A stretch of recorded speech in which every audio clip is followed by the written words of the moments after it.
because I cannot control the software. There's a lot of going on and stuff.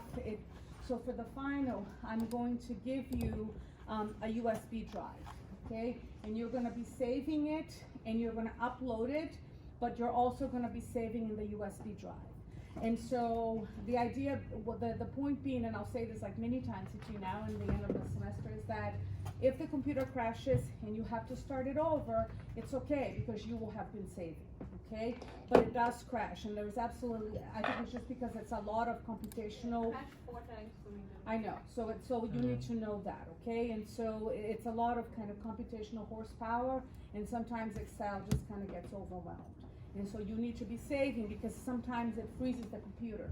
And these computers, as you know, if it freezes and you have to restart the computer, everything is lost. So you need to be saving onto the pen drive that I'm going to give you, and then at the end you will submit and then return the drives to me. Are we okay with that? Yes. Okay, very good. If you do decide to buy it, here it is.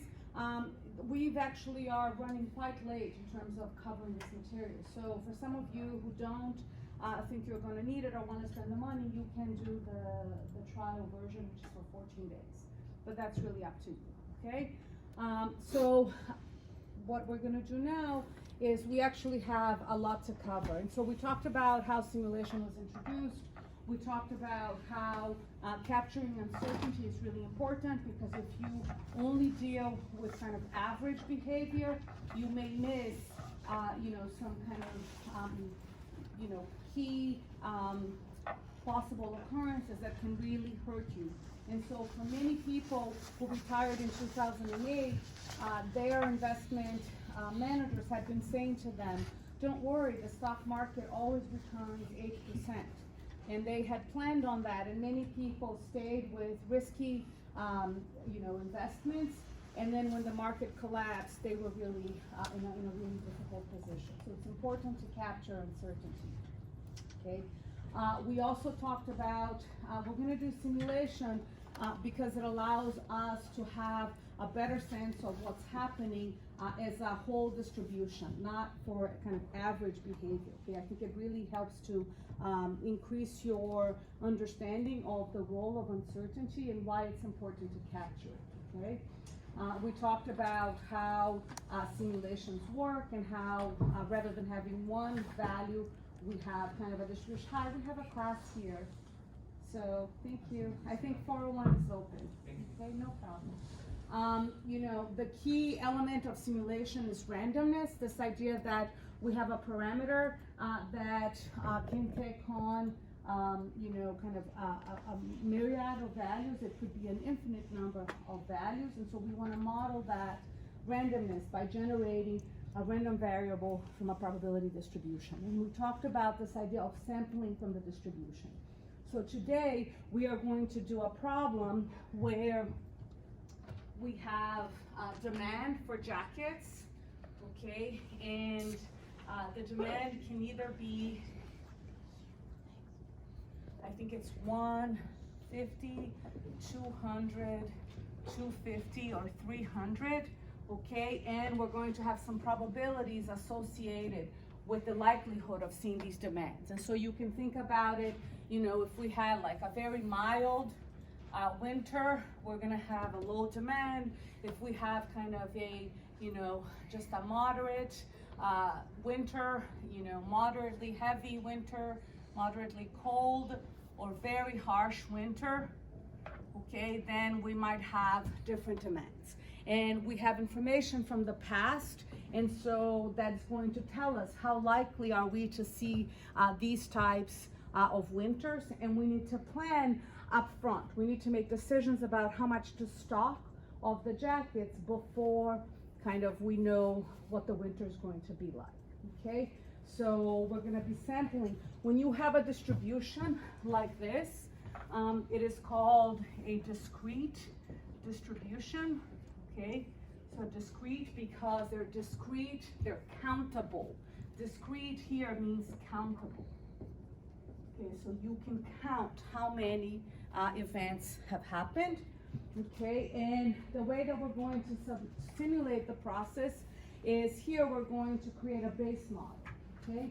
And once we have kind of a base model, we are going to figure out what parameters are the ones that are actually random, that are changing.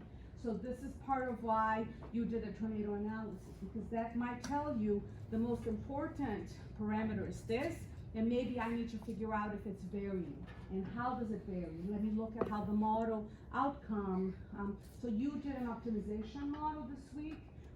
We will hopefully get to see how you can do optimization within a simulation model, okay?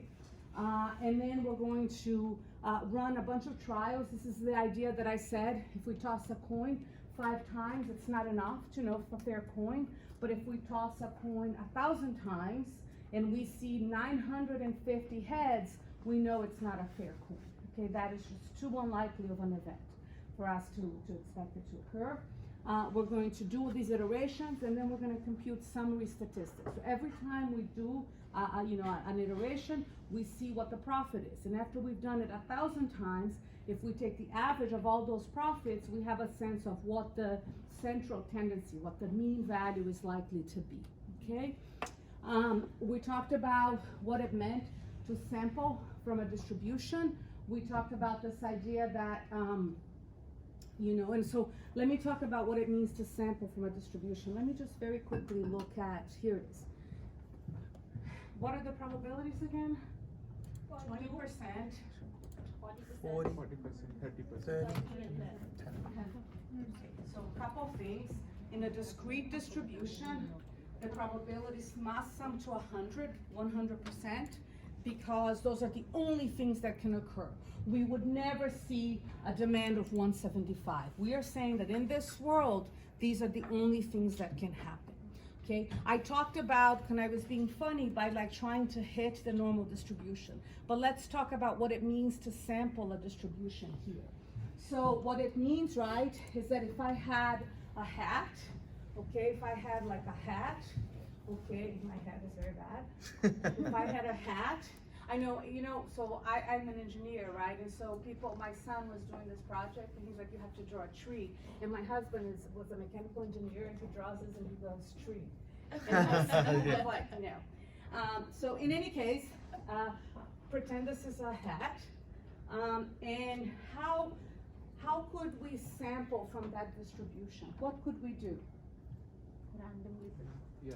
So we could take 100 pieces of paper, yes, and take 20 pieces of paper and write 150 in that, yes? Yes. And we could put in another 40, sorry. We could do 20 pieces of paper that had 150. We could take 40 pieces with the number 200, yes? And 10 pieces with 300 in it, yes? And put it in the hat. We could shake the hat, and then we could pick a number. And we would say, oh, that's iteration 1. And the number we picked, we go into the hat, I forget, right? I'm still missing 250, I need 30 papers. And I put my hand in the hat, and I pick something up, and I pick 250. That's my first iteration, okay? I'm sampling from that distribution. I pick again, oh, I got 250 again. I pick again, I get 150. I pick again, I get, and it's varied, right? The chances that I'm gonna get 300, thank you, are fairly low, only 10%. That's what it means to sample from the distribution. Are folks clear with that? Yes. Okay. So, when I say, just to make it clear, if I have, this is my coin now, my quarter, okay, 25 cents. If I want to sample, this we said is a Bernoulli, right? And we said the Bernoulli, you get 2 outcomes, 1 or 0, heads or tails. If I wanted to sample a Bernoulli, all I have to do is flip the coin and keep track, is it 1 or 0, okay? We said binomial, okay, is I toss a coin n times, okay, and the coin has some probability. If it's a fair coin, it's 50%, and I want to know how many heads am I going to get. That's a binomial. How many? So the use of this is, supposing I make job offers. I'm a company, and I say every time I make a job offer, there's a 70% chance that the applicant will take the job. So I wanna know, if I make 32 offers, what is the probability?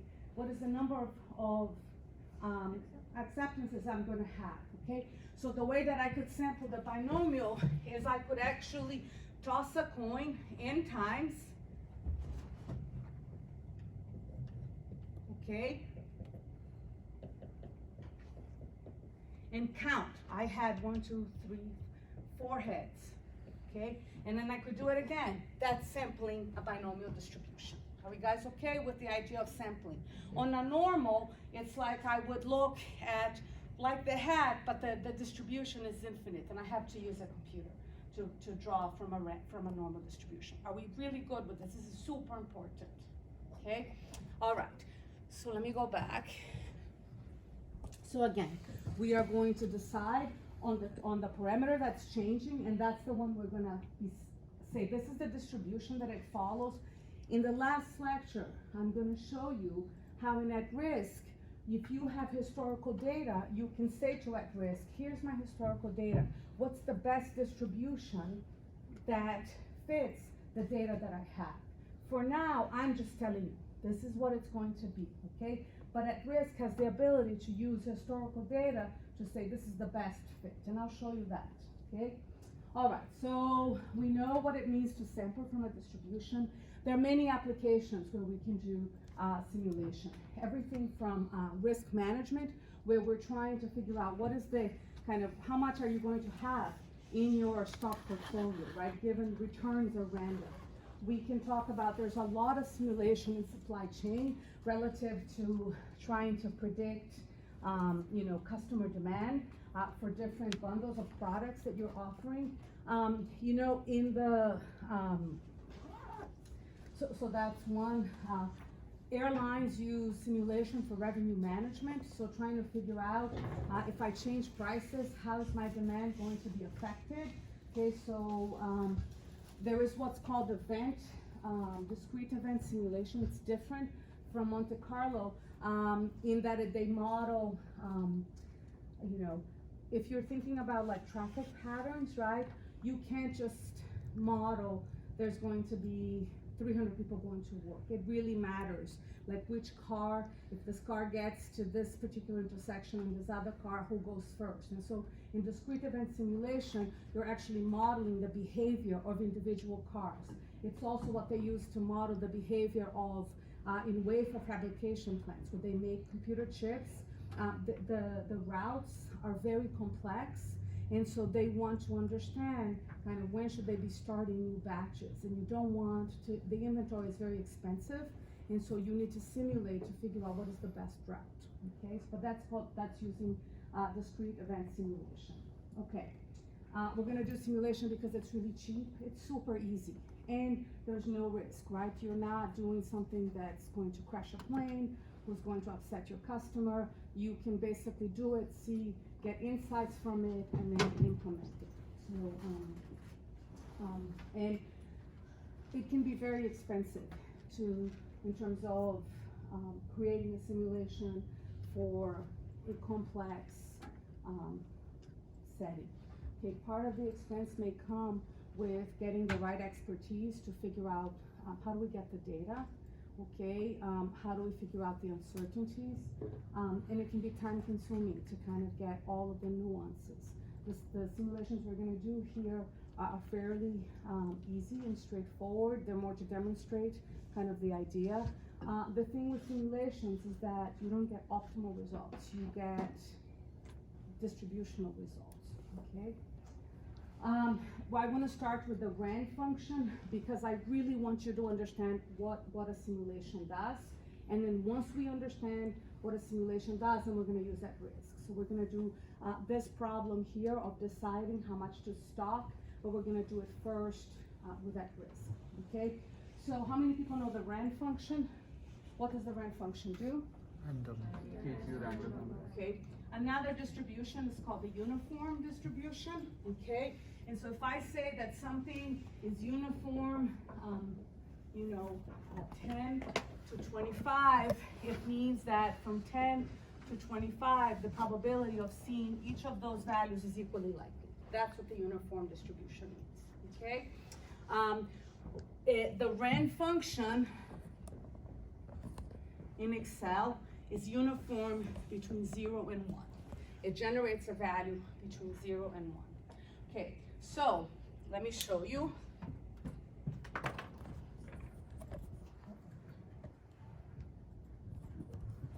Oh, I have to discuss the homework, but I'll do that after the break. Somebody please remind me, okay? Yep.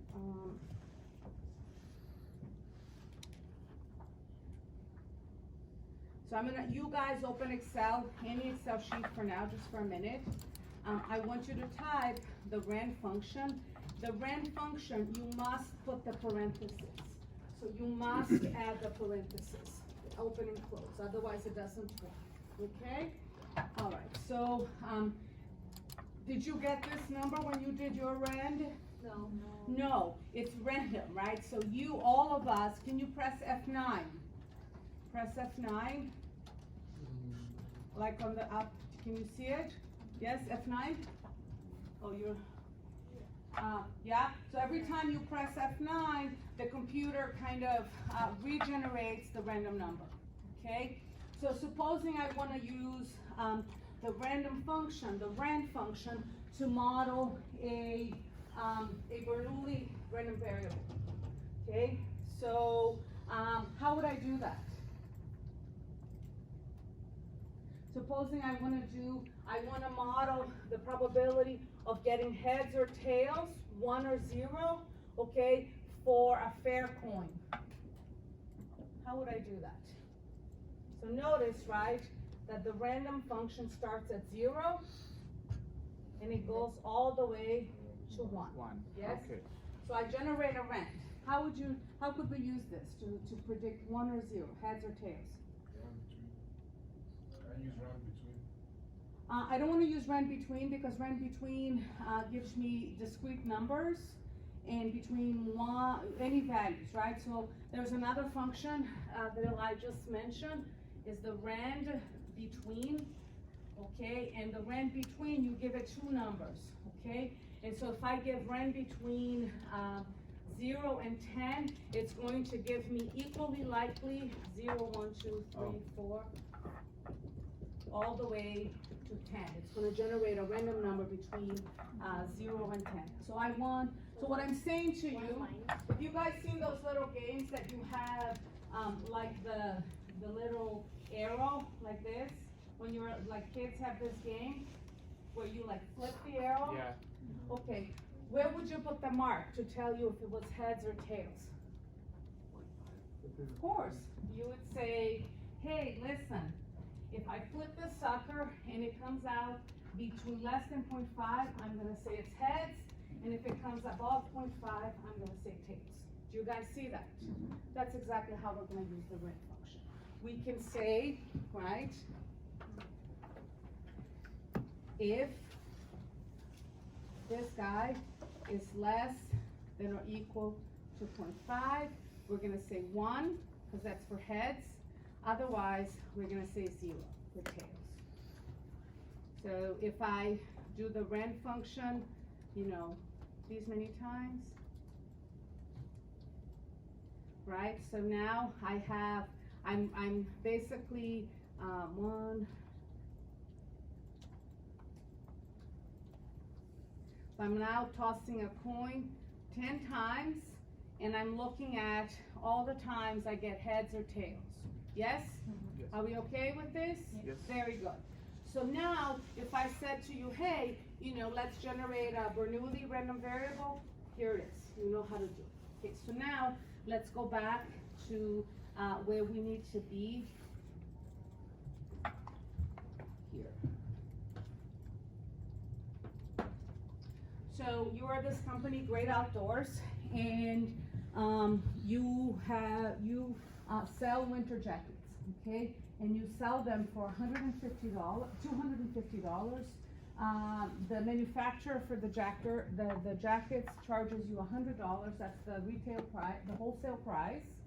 And at the end of the season, if you have any leftover jackets, you mark them down and you can clear the stock by selling them at $50.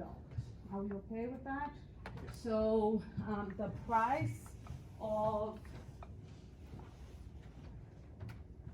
the retail price is $250. The wholesale cost, okay, is $100. And this is what it's called the salvage, value, okay? Or the discounted price is $50. Are we okay? Okay, so the question is, historically, we've had this demand, and we need to decide how many jackets to stock, for the season, okay? And because these jackets are coming from Asia, we have to make the decision before, like 6 or 8 months before. So, and then we have, whatever we order is what we're going to have. Okay, so there are two trade-offs here, right? What happens if I ordered $250 and the winter turns out to be very mild? The remaining is sell at $50. Yeah. So I'm gonna lose money, money, right? yeah. So just to make sure we're clear, right? If I were to order $250 and the demand turns out to be $150, right? I'm going to have to salvage how many units? 100.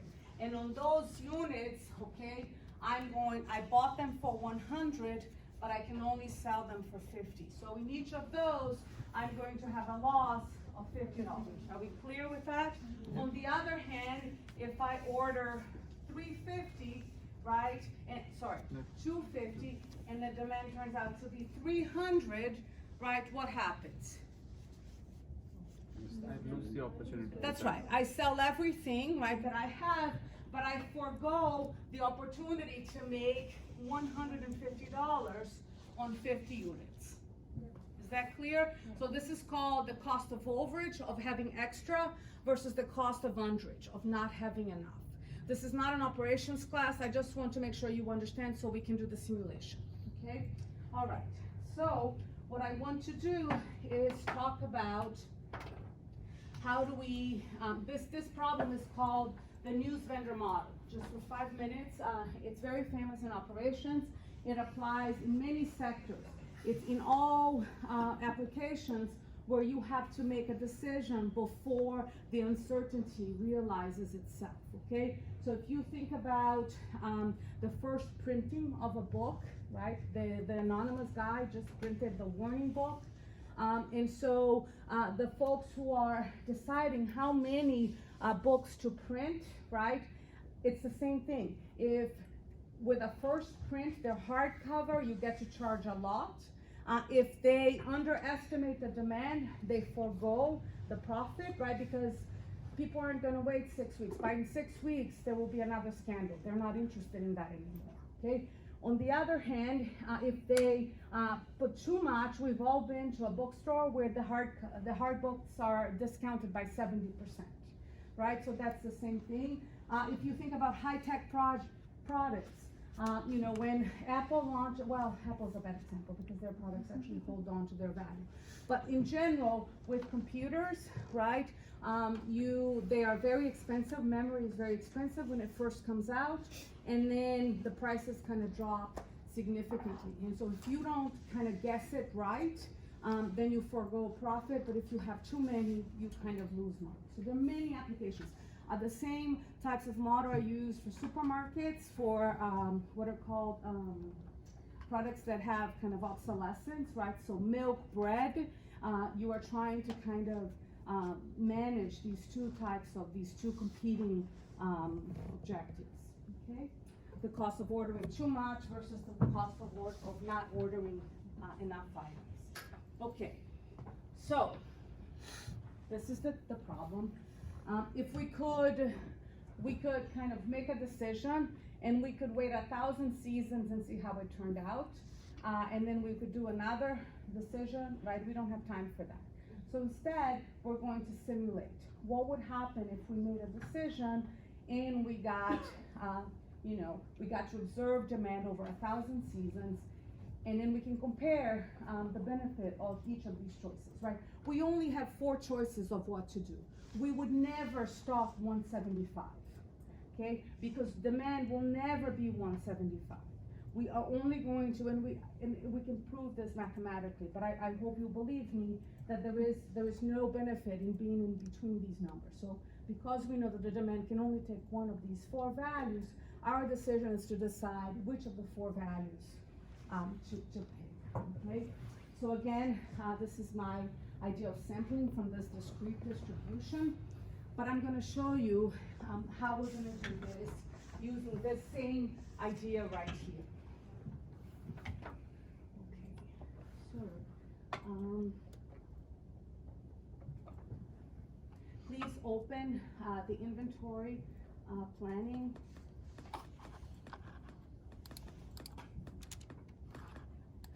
Okay, so I want you to like take a moment and just look at what I have here, okay? All right. So, I'm basically, you saw how Ryan said, mark it at 0.5, and if it's less than 0.5, we are going to say heads, above 0.5, we're gonna say tails. Everybody was okay with that, okay? But now, we don't just have 2 values. We have 4 values, but the only function that is available to us is the rand function, okay? Now, we said that the distribution was, the probability of 150 was 20%. And so I think I can pretty much argue to you that if I do the rand function and it's less than 0.2, I'm going to say the demand is 150. Are you guys okay with that? That's incorrect, right? Of course it's correct. Why would it be incorrect? I'm sorry, I mean, what I mean to say is I have a doubt. Okay, so go ahead. What is your doubt? So what if I had some other thing with a higher probability, say something else has a 50% probability? If you're taking it to be 0.2 and under, you're also including everything that's 0.2 and higher. You are getting to it. So you are absolutely right. But what I'm saying is this. I only have, so what you said is absolutely correct, okay? What you're saying is absolutely correct. I'm just going to, I need to think of a way to sample from the distribution that's going to allow me to use the rand function. So what you said is right, but let me finish the explanation and then you tell me, because there are 2 different things that we're doing. Of what you said is correct, but it's not going to play a role in what we're about to do, okay? All right, so I'm gonna flip this sucker. If it's less than 0.2, I'm gonna say this stuff, anything in here. If I see any number in here, I'm gonna say 150, okay? But Ashna just said, wait a minute, 200 is 40%. So if I go at 40%, 0.4, Ashna's like, wait a minute, you can't do that, because how do you know, right? If you do now, what about these numbers here? Because that should be 40%, yeah? That was her concern. She's like, this is like you're double counting stuff. So I'm gonna be clever. I'm going to say, no, what I'm counting is from until 0.6. Because this space right here has a length of 0.4. That is 40% of my circle. So if I see anything between 0.2 and 0.6, that I'm gonna say, oh, the demand was 200. Do you guys see that? Yeah. And then the next one, where do I need to go? 90. To 0.9. I need to go all the way to 0.9. This space right here, 0.9 minus 0.6 is 0.3. So that's 30%. I'm gonna say 250. And then if I see anything above 0.9, it's just 10%, and that's going to be 300. So you were right that I can't double count, but I'm gonna just use the rand to adjust it. Yeah? Okay.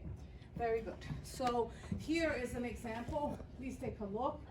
I'm going to generate a random number, and look. So I think of it as me flipping. So I'm showing you the random number here, and it's a demand, but you can just look here. So if I generate another random number, so now I'm in this range, and so I know that the demand has to be what? 250. That's right, and I do it again, and what does it have to be? 200.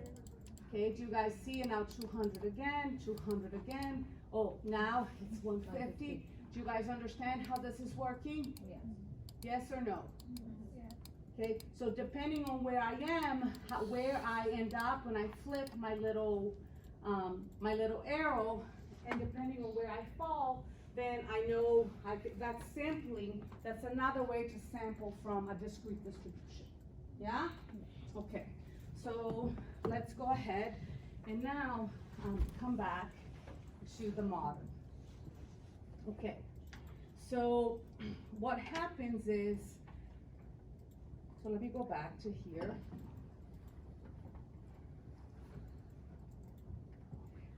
Okay, I want to say this again. I'm going to develop a model that's going to behave like the real system. So I'm going to look at what happened in any given season. Okay, I want to model the demand and figure out what my profit is based on the decision that I made. Okay, so let's go back and do that. Okay, so we've seen this. Okay, so what I'm going to do is I'm going to pick an order quantity, okay, and we can choose whatever that is. I'm going to simulate the demand using the RAND function following this approach that I just outlined here. Okay, and by the way, this is called the cumulative distribution, 0.2, 0.6, 0.9. I want you to see, right, that the cumulative is, this here is the probability, okay, that the demand equals each of these values, 150, 200, and so forth. The cumulative, okay, the cumulative is the probability that the demand is less than or equal to the value. So what's the probability that demand is less or equal to 150? 20. What is the probability that the demand is less than or equal to 200? It's the problem. So let me make sure we're all very clear. The probability that the demand is less than or equal to 200 is equal to the probability that the demand is equal to 150 plus the probability that the demand is equal to 200. There's only two things that can happen. The only way it can be less than or equal to 200 is if it's either this or that. And those probabilities are 0.2 plus 0.4 or 60%. Are we okay with that? What is the cumulative probability for 250? 90%. It's 30 plus 40, 70 plus 20, yes? And this has to be 100%. I'm going interchangeably use 0.2, 0.6, 0.9, and 1, okay? Just to make sure that these are the same. All right, so we're going to simulate using the cumulative. We're gonna calculate the profit for each season. We're gonna do this for 1,000 iterations, and then we're gonna calculate the profit, the average, the expected profit from having made that decision. Are folks okay with that? Okay, so let's do that. Everybody needs to be here.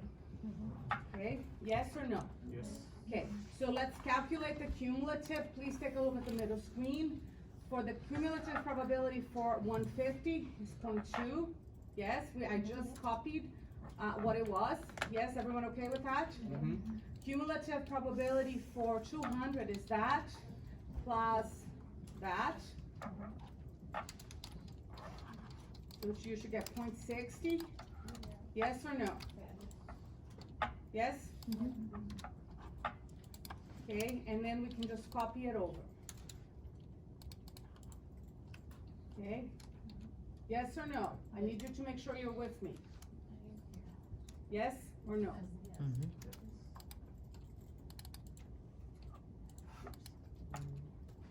Yes? Okay. All right. Everybody, shake your head if yes or no. Yes. Yes. All right. All right, so now what we're going to do is we are going to make a decision of how much to produce, okay? And I don't care what we decide. I'm going to, let me pick, 200. Okay, so let's say I choose to produce 200. Okay, so what I want to do here, okay, is so what I'm going to do is, okay, I'm gonna do this on the board because I wanna make sure you guys are with me before we do it on.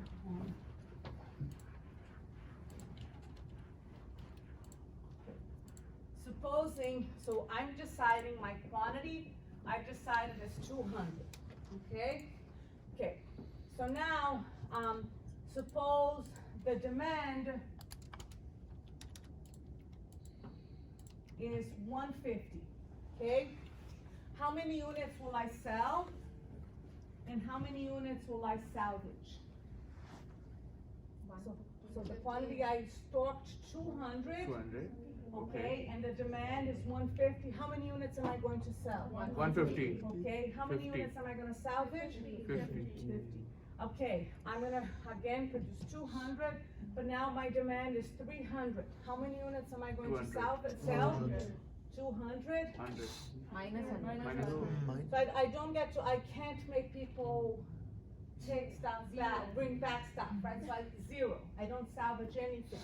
Are we okay with that? Okay, what if I stock 200 and the demand is 200? You sold 200. Zero. Okay. Somebody give me a formula for what am I going to sell. So now I have a quantity Q and I have a demand D. What is how many am I going to sell? We can use an if statement, but I don't want to use an if statement. There's an easier way. So here is the Q, here's the D, here's what I sell.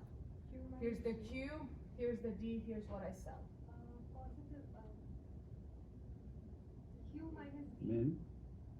Yes. Men. D Oh, here, men. right? So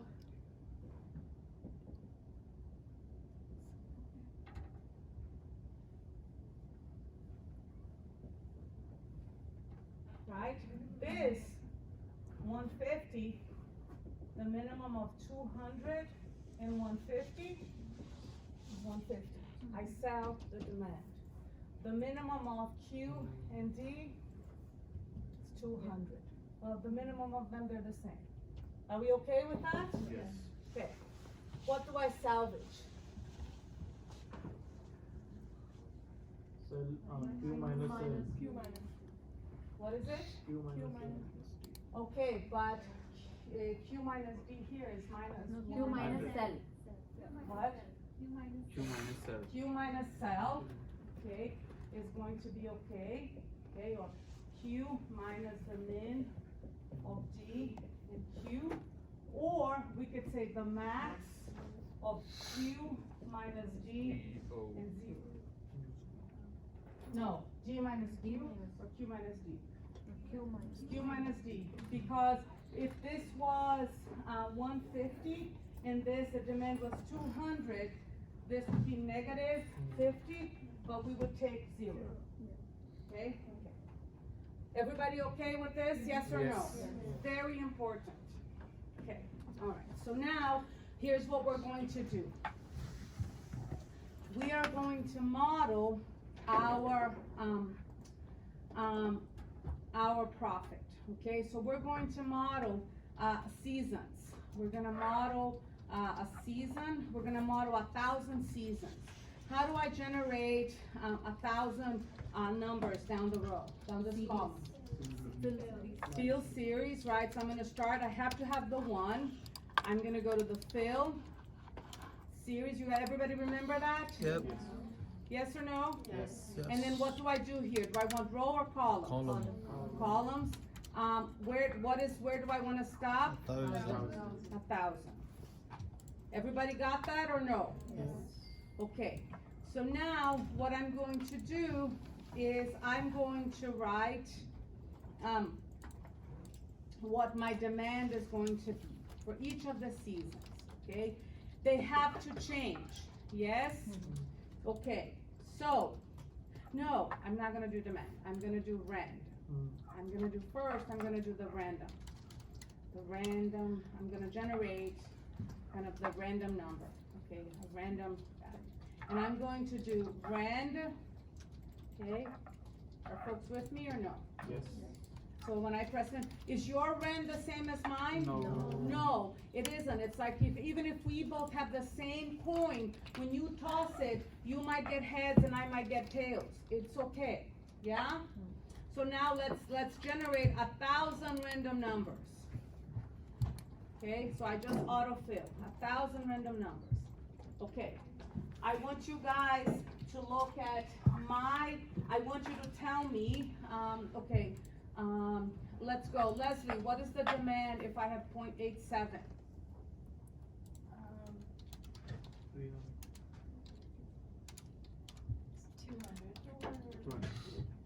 Okay, so I'm at 0.87. Mm-hmm. I'm sorry, I can't read that. but- Oh, I'm sorry, Leslie, that's fine. I'm sorry. 250. And I'm blind. 250. I'm sorry, I didn't mean to put you on the spot. It's okay. I know you understand this, it's just that, okay. Actually, I'm slow at it. It's okay. No, I wanna make sure, that's why, it's not because it's just a lot of information, okay? It's a lot of information, so I wanna make sure.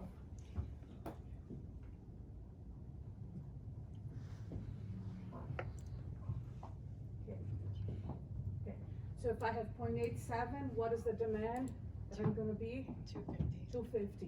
Okay, Pranav, the next one, 0.09. 0.09. So to be clear, 150. what? 09, not 0.9, but 0.09, less than 10%. Less than 10%. One. Huh? Yeah. 150. 150, okay? All right, the next one, 0.98, C. 0.98.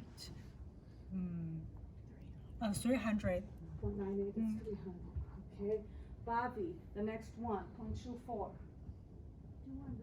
I'm here, 0.24. Okay, yeah, 200.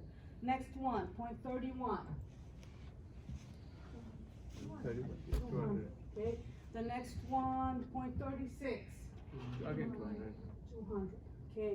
0.56. 56. Okay. 200. Yeah.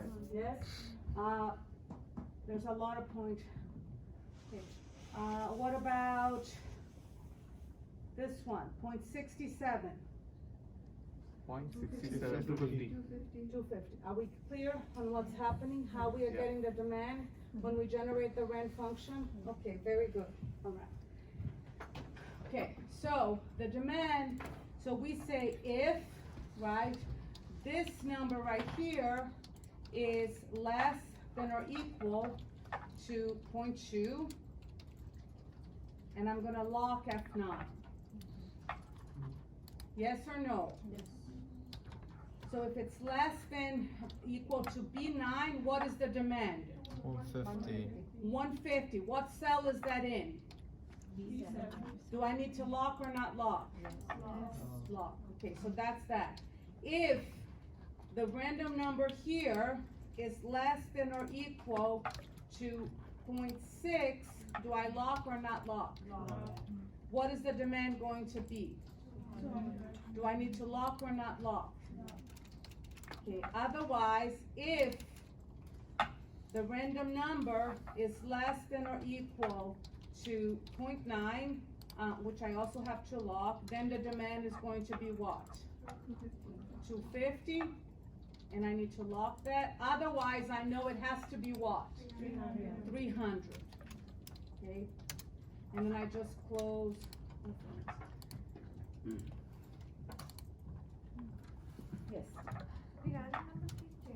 Of course, because it's like every time the computer kind of, refreshes, it says, okay, let me pick a new random, because you're asking me to generate random numbers. Could we stop that refresh? Say that again? Is it possible to stop that refresh? You can by, going to, you can't fully stop it, but you can under formulas, how you not under don't do it, do not do this. You want to be refreshing, but we could change it to manual, and then as we type things, it doesn't change, okay? But we want it actually to be, changing automatically. We want it to be updating, okay? All right, so let's go ahead and autofill. Okay. Let me show you the formula again. I need to make sure everybody has this working.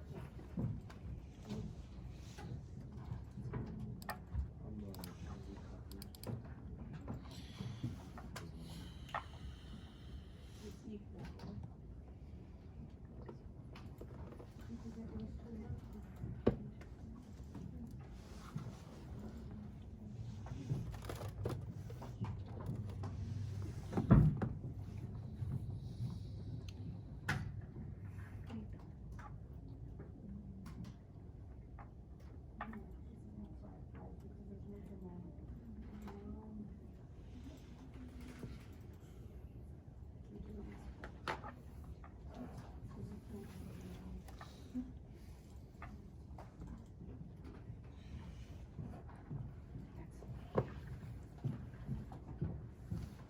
I just want to make sure you guys are with me, because if you're not, everything else that we do later becomes automatic.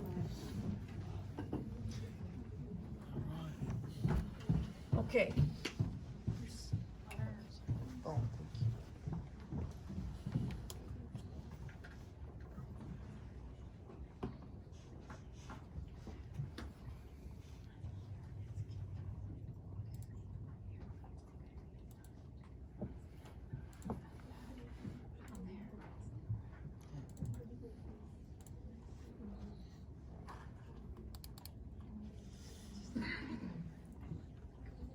Auto list. You need new glasses.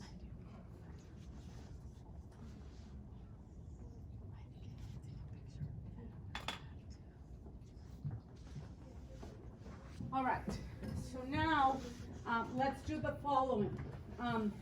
What I want to do is I want to calculate the profit. Okay, so, for this season, okay. So I'm going to remind you, right, that kind of the sell, how many units, you don't need to write this. The number of units we sell is given by the min of the demand and the quantity. Yes, and the number of units salvaged is equal to Q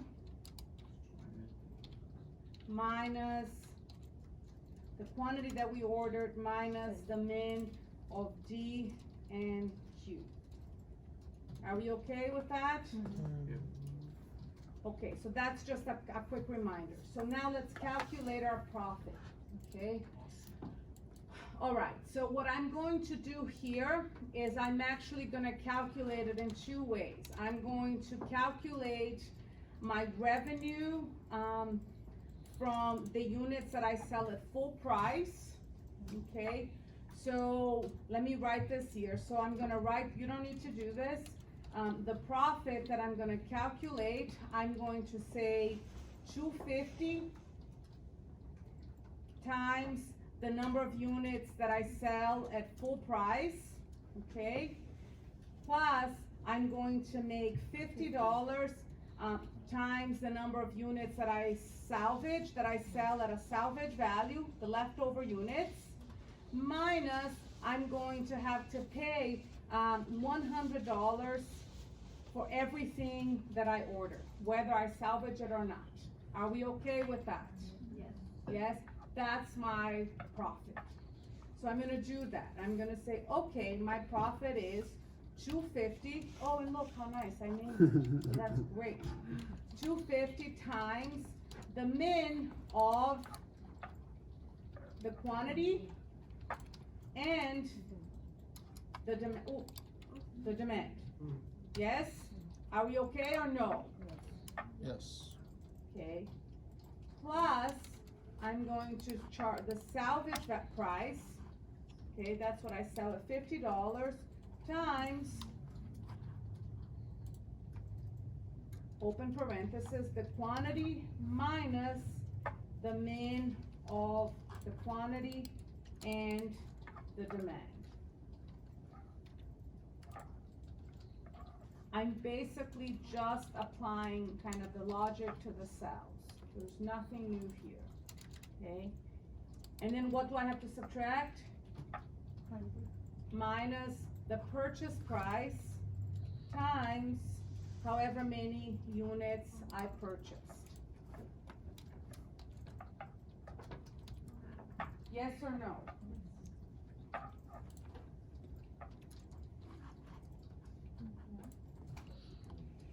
Okay, press enter.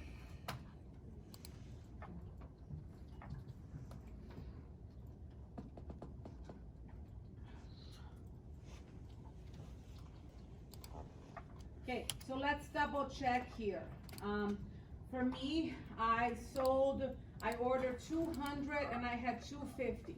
Okay, so that means that if at 250 I sold, I got $250 times 200 units that I had ordered, right? Plus I got $50 for the 50 that I had extra, and I had to pay 100 times the 200 units.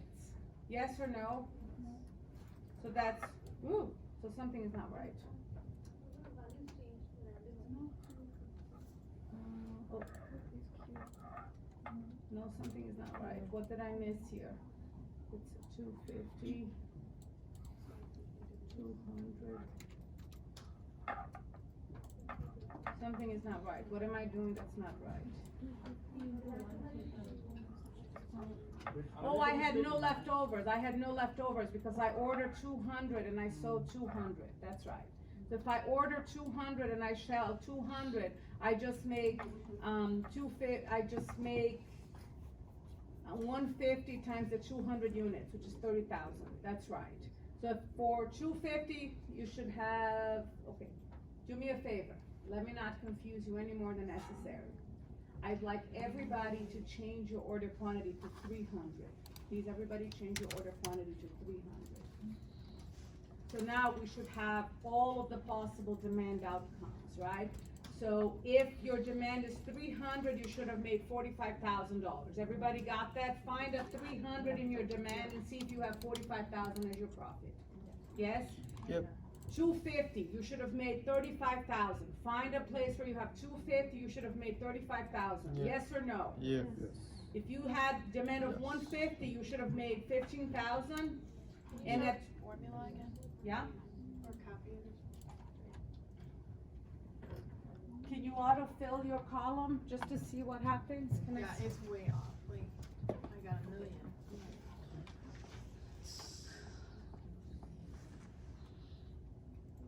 It's just this. That's it, you got it, you had it. You had it, you had it. Anybody else has issues? Okay. Parentheses, took me a million and all. No, yours is not there. It's like,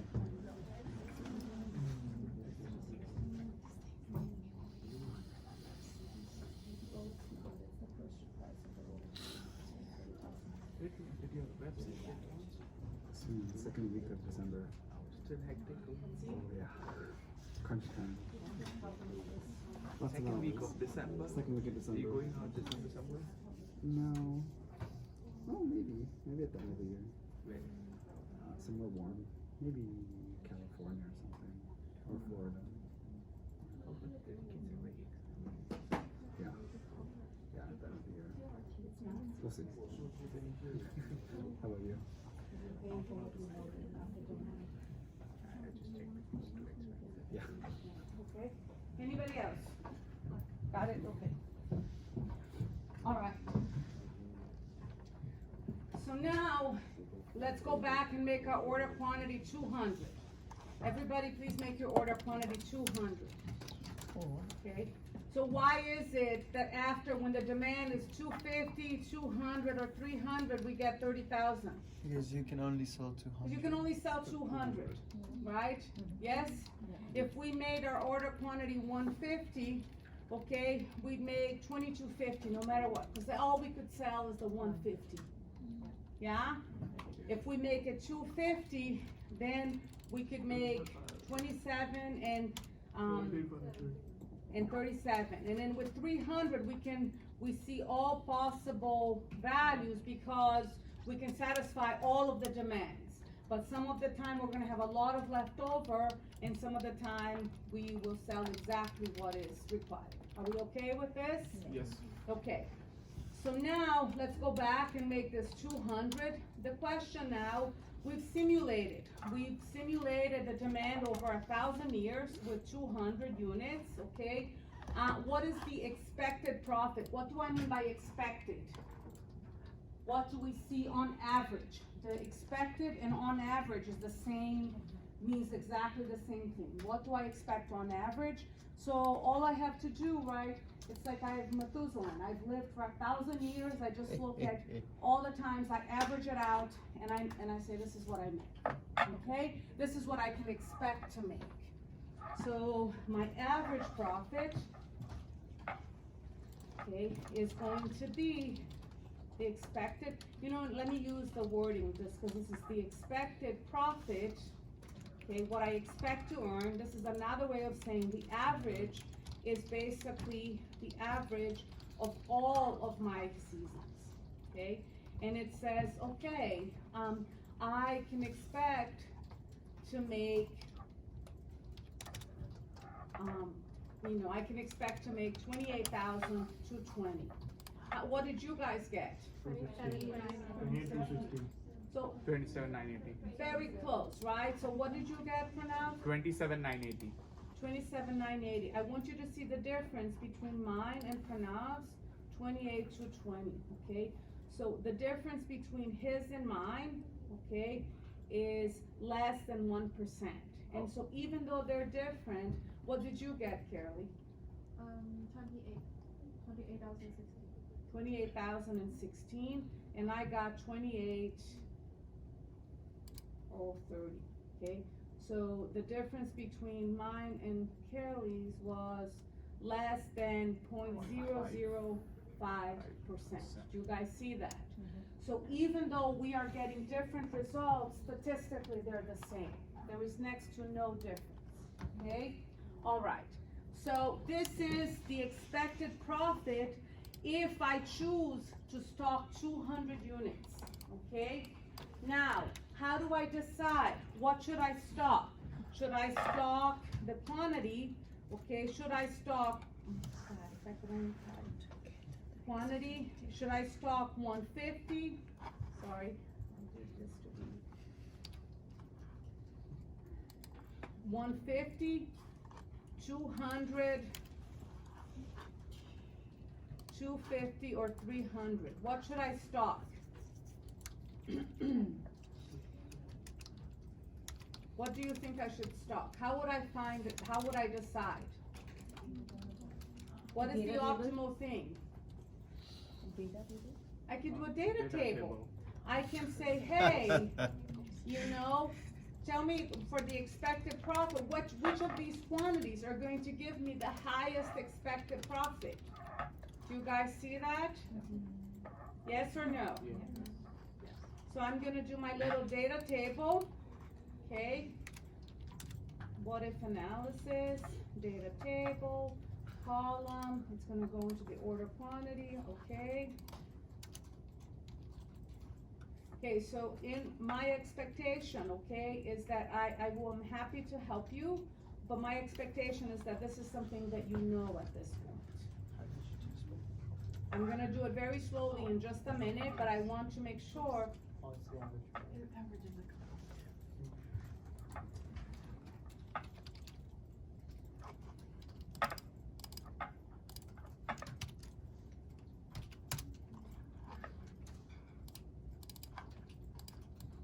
Okay, so based on this information, what is the optimal order quantity?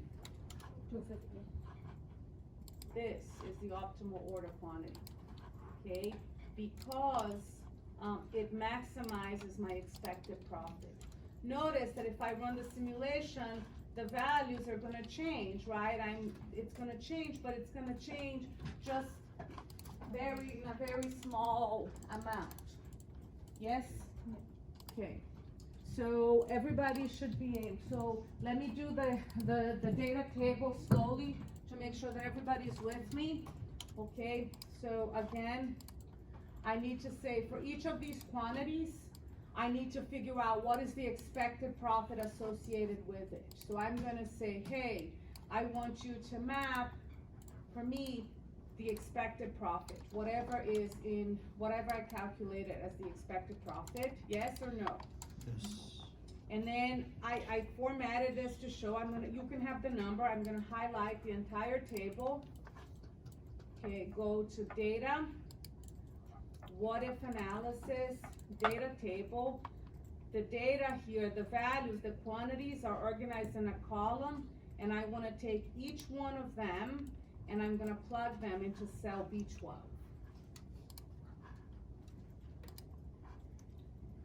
Okay. This way this time. Look right there.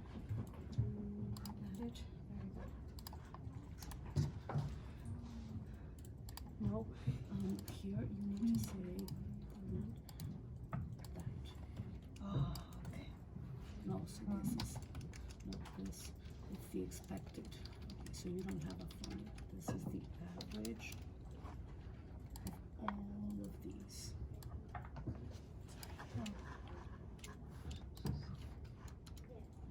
Now you have.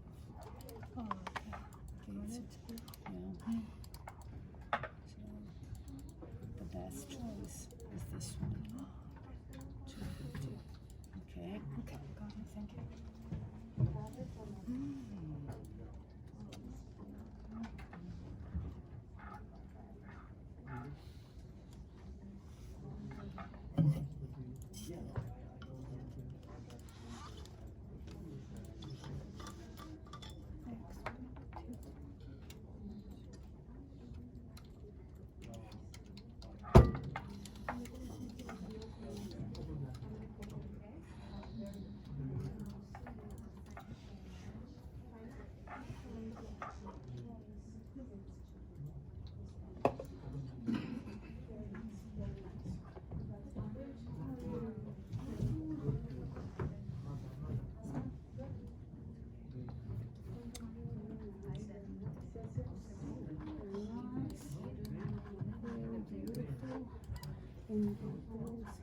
Perfection,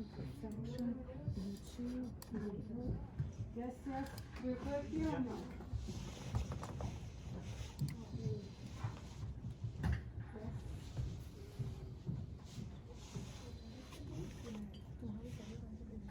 Okay, so now you've done your first Monte Carlo simulation.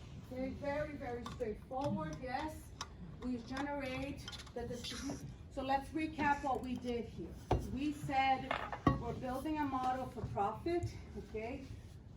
The thing that is uncertain for us is the demand. So we are going to model the demand as a discrete random variable.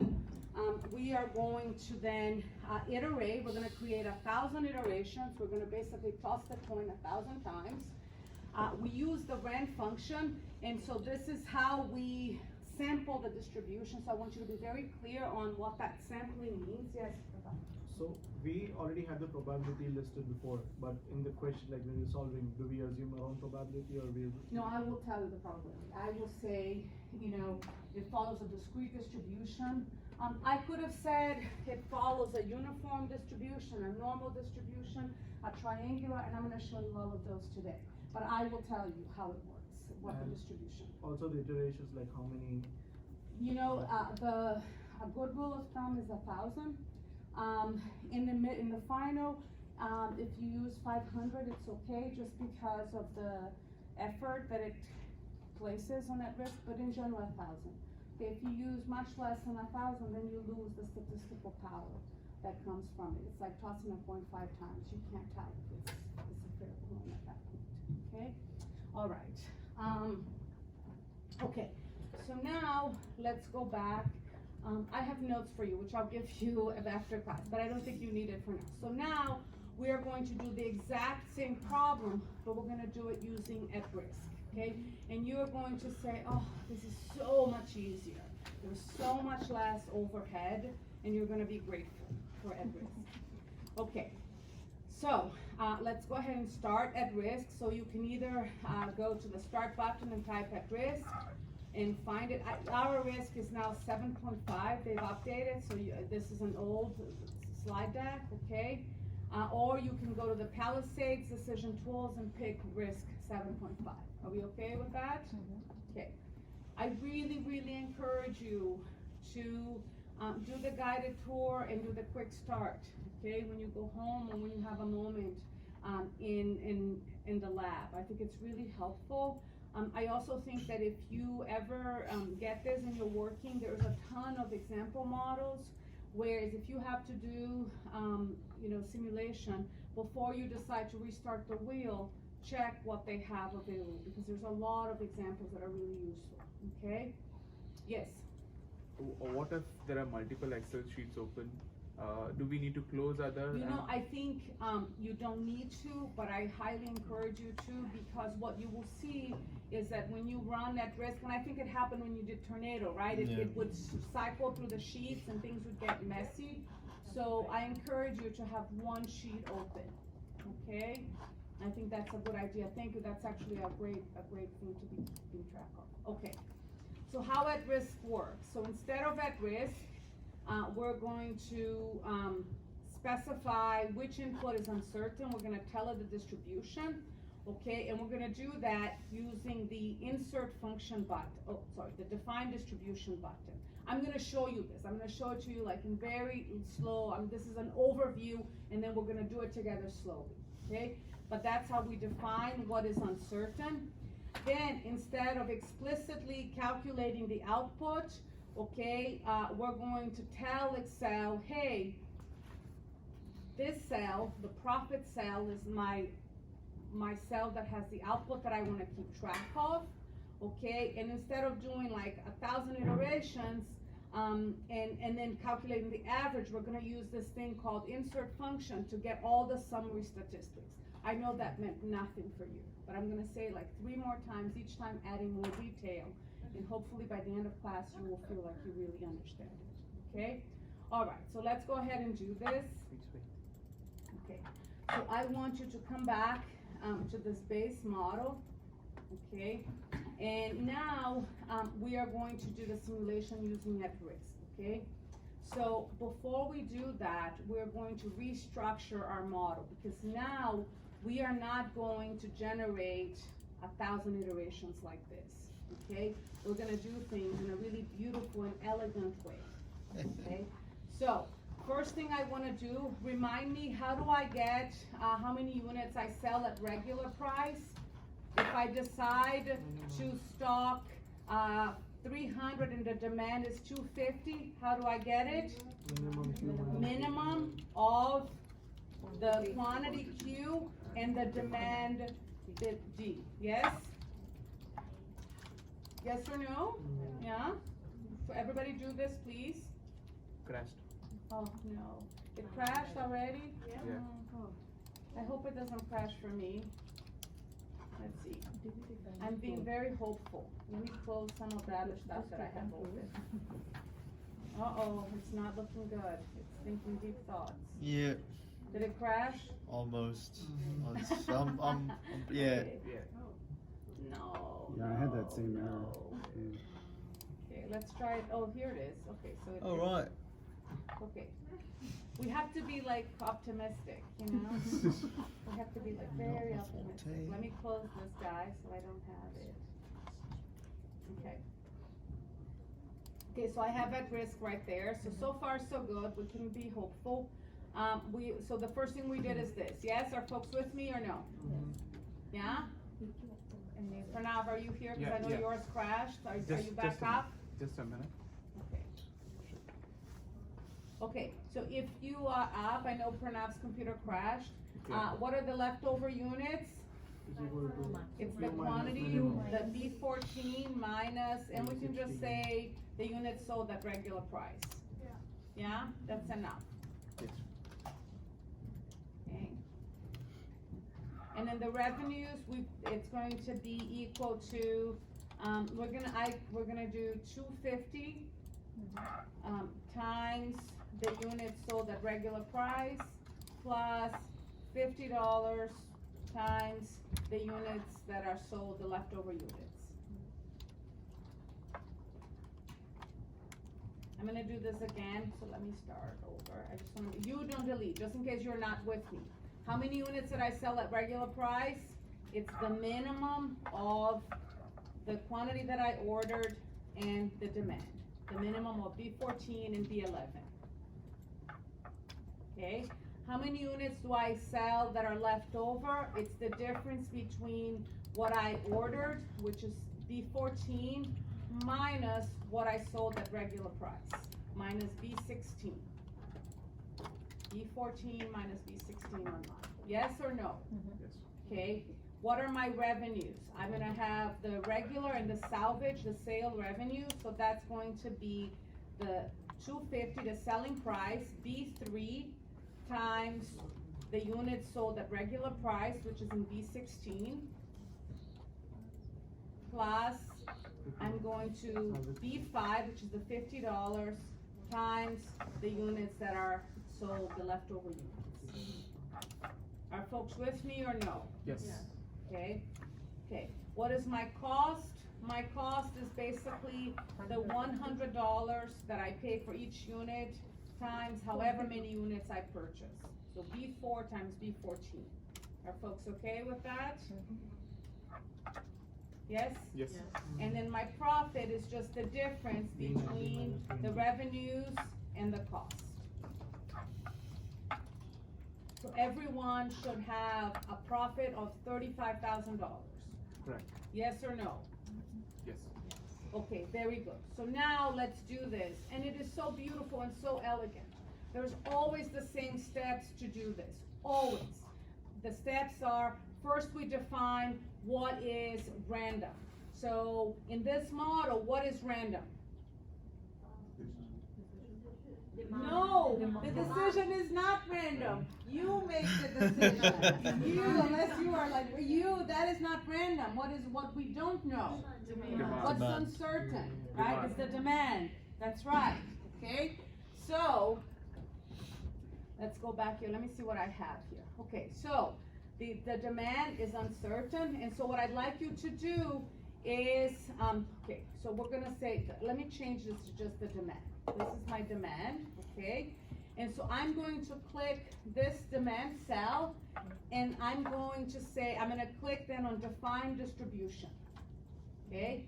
And so let's do that. So everybody's with me? So I'm gonna be in cell B11, okay? I'm gonna go and click on define distribution. And there are many distributions in the world, okay? But the one that we're using is the discrete distribution. You guys see it right there?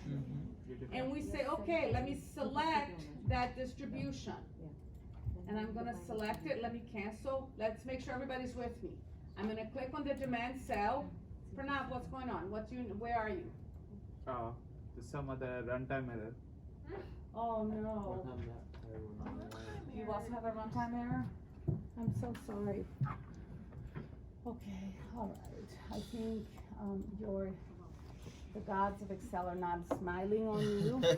Okay, so what I'm gonna ask you to do, I think there's something wrong with this computer. Let me have you kind of log on to this one. But for the moment, can you look over here and then we'll do it together? Is that happening with you too? Okay, so the gods of Excel are not smiling on you. For now, can you look carefully, just because it's gonna take you a long time and I don't wanna hold out, and then at the break, I can go over it with you. Okay, but this computer, you're gonna have to restart it. Okay, all right. Okay, so we're gonna go to the demand, we're gonna click on define distribution. We're going to say this is gonna be a discrete distribution, okay? And we're gonna say that's the one we want to select that distribution. and it gives you, like it picked the 250 and said 249 and 251, which makes no sense. So what we're going to say is, we could type the values here by hand, okay, like the 150, 200, 250, but we're not gonna do that. What we're going to do is we're going to click on this little cell and say, here are the values, okay, and here are the probabilities. And so we're gonna say the values are in B7 to E7, and the probabilities are in B8 to E8, okay? The static value is what was there to begin with, and it's what it's going to show when the simulation is not running, okay? So we come back and take a look. Now, 150 is a 20% probability, 200 is 40%, 250 is 30, and 300 is 90. Let me do that again. I wanna make sure that everybody gets this. I'm gonna click on the demand. I'm gonna go to define distribution, discrete, select distribution. I'm here, I'm gonna say, no, I want you to, let me go back. This says, assign from us Excel reference as argument, so I'm gonna click on that, and I'm gonna say, these are my the values, and click here, and these are the probabilities. Click here to go back, and okay. Yes? Take a look now here, it says, oh, it's a risk discrete with these values as the demands and these values as the probability. Are we okay with that? So when I do it, yes. My demand changed to 300. My Hmm? demand to 200. Okay, because it's random, right? Oh. It's gonna be random. My demand's not changing at all. Okay, so let's give me a minute, okay? It's gonna change in just a second. So everybody has defined their demands, Yeah. even if it's not changing at this point. Raise your hand if you have it. Okay, what's going on? It's done. I thought you have it as in you got the demand. Oh, it's okay, all right. Okay, so now, we can also insert the demand. This is just, you don't have to do this, but you can insert the demand by saying, I wanna use a risk discrete, okay, and so let me show you. I could have just also defined it by said, oh, I'm looking, look, the Bernoulli, remember Oh, Bernoulli? binomial, Uniform, there's a discrete. discrete, and then I could have just done it here, with these Got probabilities. it. Okay, and look, they're different because they're two different, I'm sampling two different ways, yeah? Okay, so now I'm going to, so I've defined, there it is. Okay, so remember, there are 5 steps. First step is you create the base model, okay? Second step is you say, what are the parameters that are uncertain? Let me define the distribution. We've just done that. The next step is you say to Excel, listen, I care about, I need you to keep track. Remember how we calculated 1,000 profits? We're not gonna do 1,000 profit, we're just gonna say keep track of the profit as the demand is changing. So the way that we do this is we are gonna click on the profit cell. So I'm gonna be there, and I'm going to click on the output cell. Okay, so let me do that. I'm gonna add output, and I'm gonna say profit. This is my profit. And I'm gonna say okay. Okay, so now take a look. Excel now says, oh, that's an output cell. Are we okay with that? Everybody has this? Right. Yeah. Okay. So now, there is a nice, helpful aside here. In Excel, you can use colors to tell you what's going on. So right on the corner here, you're gonna see colors. Click on it. So here, under colors, you can click. So now, here's the deal. If you have a simulation model and there is at least one blue cell and at least one red cell, you do not have a simulation. The blue cell tells you there is something that is varying, and the red cell tells you Excel's keeping track of the output measure. Oh. Okay, so if you don't have a blue cell, at least one blue cell, at least one red cell, your simulation is not, you don't have a simulation model. Okay, all right. so now, okay, we're gonna test the model, make sure it's working. So the way that we do this, somebody said that their demand wasn't changing. Who was it? Okay, Ashna said that it's not changing. You need to, do you see right here, oh, sorry, right there? You need this little dice to be set up. If this tells you, are we looking at the static values or are we actually showing you the random values? So go ahead and make sure mine is clicked. See, now it's not clicked, now it's clicked. So make sure yours is selected. And now every time you press F9, you should be seeing the function change. Yes or no? Yours is not changing. Now it is finally, after like pressing it 10 times. Okay, all right, it is or no? It is finally. Okay, now, yes, Eli, did you have a question? Yes or no? Get stuck in the middle though. What do you mean it's stuck in the middle? Oh, come on, Ashna. So now it's changing, but then see, so that's stuck at 150, 200. But remember, right, there's 40% probability. Also, it's just repeating It's, itself. it's like it's picking from the hat and it's picking at 200, another 200, another 200. Got it. Yes, did you have a question? Yes, working? Great. All right, okay. We're gonna take a break in like 5 minutes, I promise. Okay, so we're almost done, okay? So now, so remember, this is you need to always, if you don't have this little die set up, nothing changes. You see, I press F9 until the cows come home. You need to tell it, hey, show me how things are changing, okay?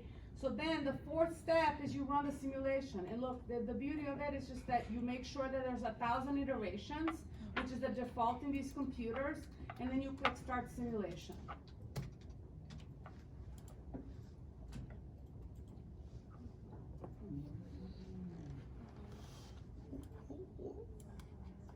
Okay, let me check one thing, okay, before we continue here.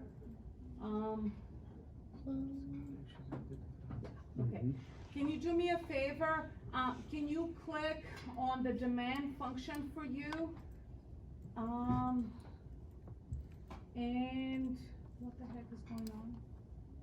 Hold on a second, I need to see what this is. I don't know what this is doing. That's odd. Okay, hold on, I'm trying to see what the heck is this. I only have one demand, so I don't see, oh, you know what it is? I know what's going on. Do I have it? No. Okay, I need you to do me a favor. Can you click for me?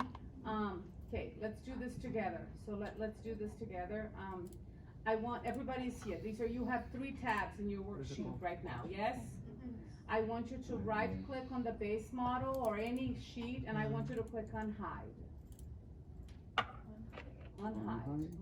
Okay, when you click on hide, there's gonna be 1, 2, 3, 4, 5 tabs name, yeah? Oh. I would like you to click on simulation with that risk Okay. and say okay, and then I want you to go ahead and delete it.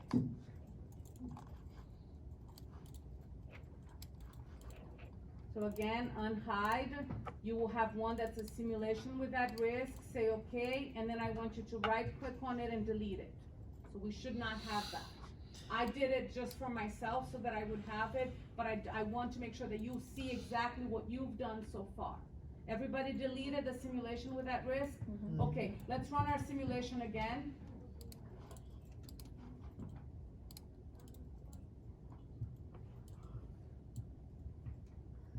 Okay, so now I want you to take a look and click on browse results. Okay, and so when you click on browse results, okay, it says here that, so we said we were gonna produce 300, yes? That we were gonna stock 300, yes? Right here, that's the choice we've made. And so it says, when we look at the browse results, that the expected profit that we make is 27,890. You might have something that's a little bit different. What did you guys get? The average, the mean? 28. 28. Okay, take a look that when I close this and I look at my before, it's about 28,270 because that's the 300, yes? Okay, so now, we may choose to do this in a different way. Okay, before I get caught up, let's do this. Let's put 250 here, and let's rerun our simulation. Do 250 and rerun our simulation.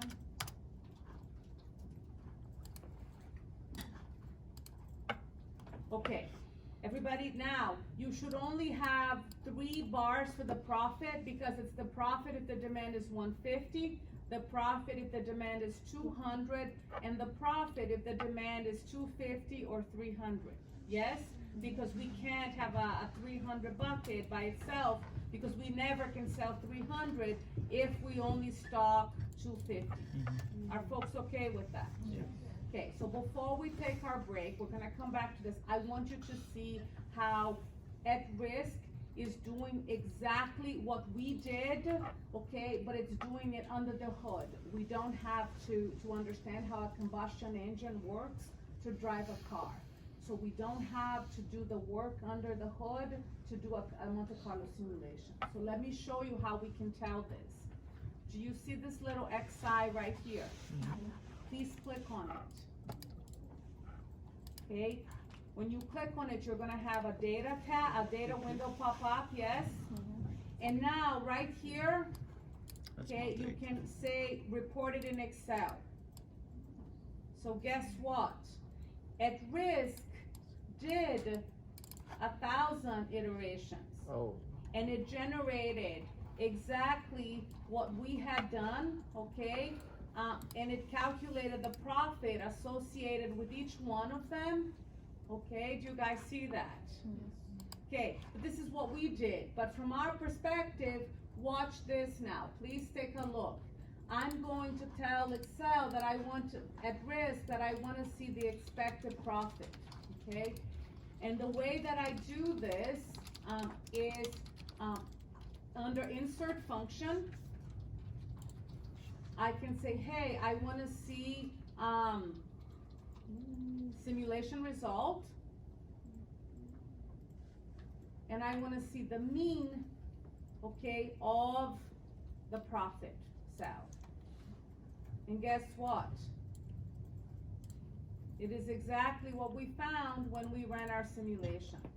If you don't want to remember this thing with the insert function, all you need to remember is that it's the mean. You write whatever you want, risk, mean, and then always of the average of the red cell. Okay.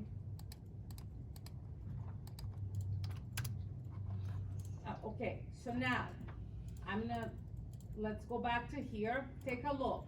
This is what Excel did. If I tell Excel, hey, tell me the average of all of, oh, not the demands, tell me the average, where is it?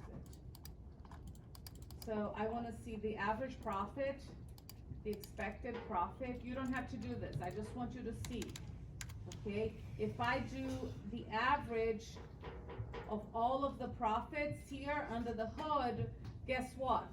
It's the same value that Excel returns to me here. So Excel is doing what we did by hand underneath the hood, but we don't have to do it. All we have to do is tell it, this is varying like a discrete distribution. Okay, so let me do this. We have to tell it, hey, this guy is varying like a discrete distribution. This guy right here is the output that we care about. You need to run it for 1,000 iterations and return to me the mean value, the mean profit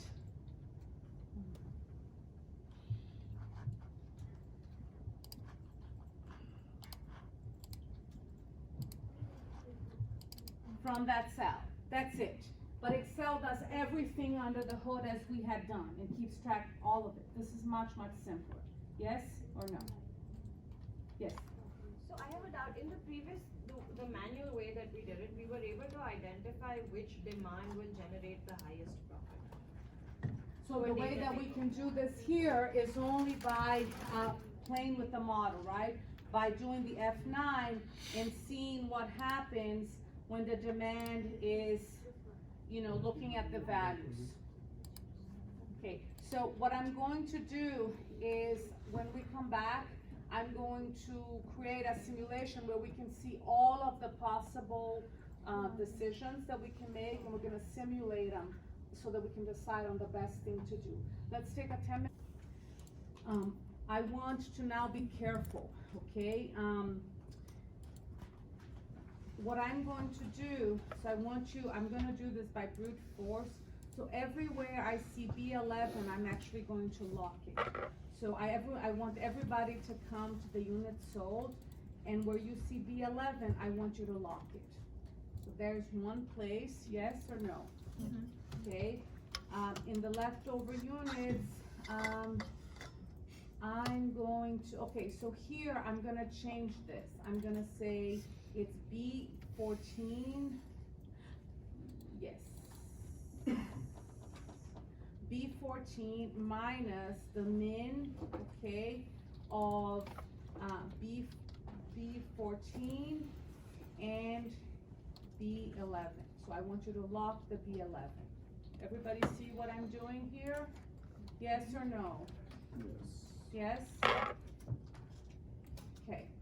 Under the revenues, I want to make sure that the okay, guys, I need you, I'm sorry, I didn't realize you guys hadn't come back. Can you get back? Because I want to make sure that we're all on the same page. So if you log on, I want to show you what I just did with these guys. Okay? Are you guys back on or no? Not quite.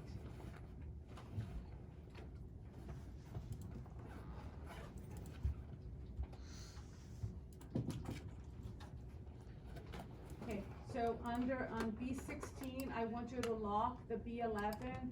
Pranay, are you there? Eli, are you there or no? Yes or no? Yes. Yes, great, okay. Then the next thing I'd like you to do, I changed this. Before it was B14 minus B16, I changed it. I put minus B minimum of B14 and B11 with the B11 locked. Could you please do that to yours as well? So this is what it should look like. Are you guys there? Yes? Okay. Then I'm gonna go to here. I need to lock B3 because that's the selling price, and I need to lock B5 because that's the salvage price, and it's gonna be the same no matter where I am. Are folks with me or no?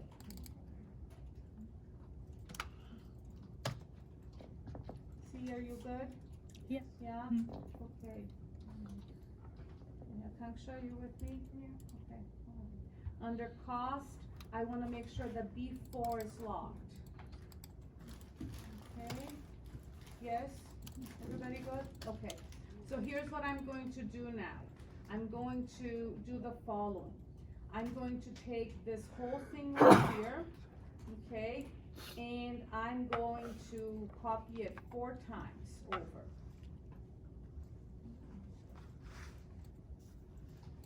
Okay, so I'm gonna take these cells and I'm gonna copy it 4 times, three more cells. Are we okay with that? Did you guys get exactly these values that I have? If you The want- decision is 300. Say that again? The decision I have is 300. Oh, you have, okay, it's okay. So I need you to make, that's perfect, that's the next thing. So I wanna make this 150, 200, 250, and 300. So we should have 22, your demand might be different. So if you take out, if you put it on the static and make it 250, we should have 22, 30, 37, and 35. Take a look, what I did, please take a look. Make sure that you turn off your little dice to be the same as mine. If you turn off your dice, you should have these values. If you don't, then something is funky. Yes, everybody turned off your dice right here, and you get these values, 22, 30, 37, and 37, 500, and 35? Yes or no? No. No? No. No, okay, so then, 22, 30, 30, 25, and 30. The demand is 200. That's okay. because I said turn off your dice. Oh, the color. Did you turn off your die? 250, 300. No, but you didn't.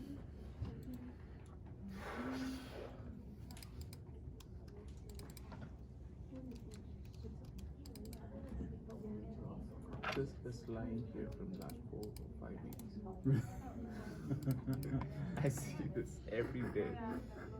Come here.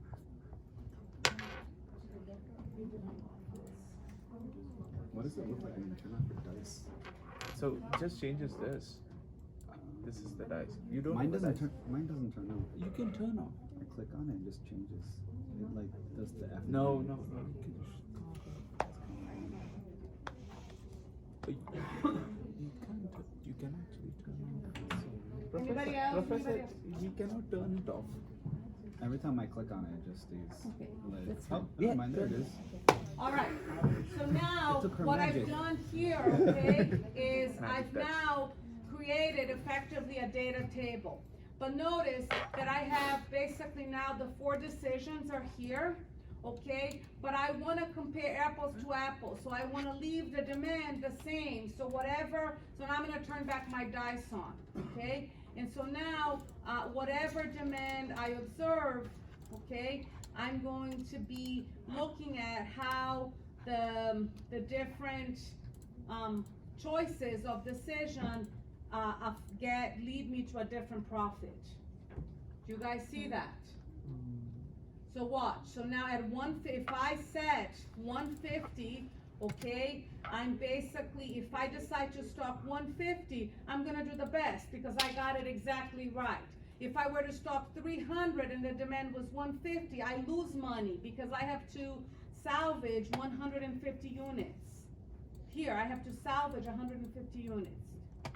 The outputs are not changed. What do you mean? This is getting a value error. Okay. Ah, you want to. Yeah, I'm like. My leftover units are not changing. What is the issue? Oh, you have to log out. As your formula. Which one? I'm also. What's the first? Yeah. It's not working. Oh, I think I didn't look it. Yeah. Mm. Mm, Oh no. Let me see again.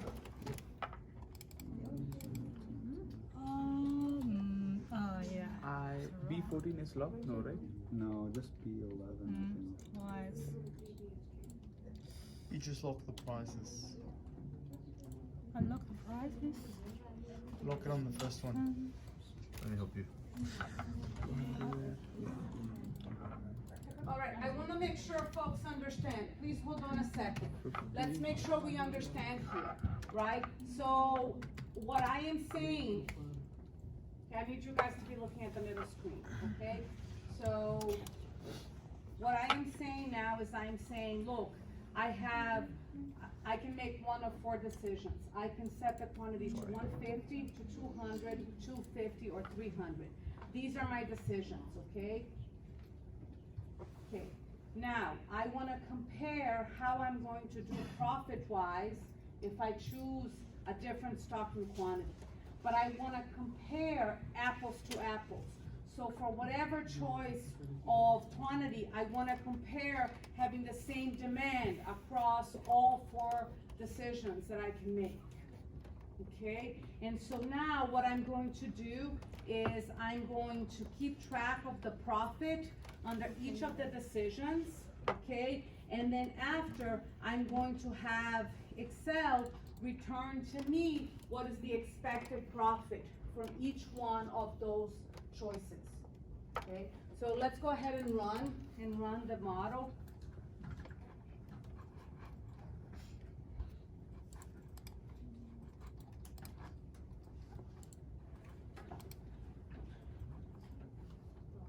Okay, so notice, right, that again, this is the best.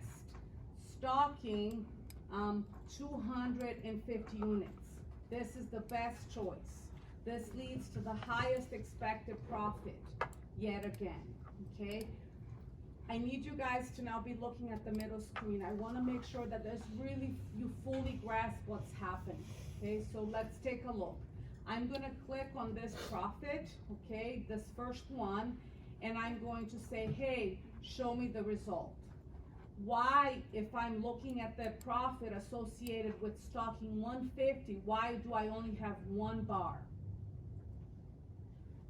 Why do I only have one bar? Because you produced only one.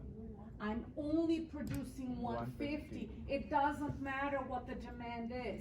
I'm always going to sell exactly 150. And I'm always going to make 250.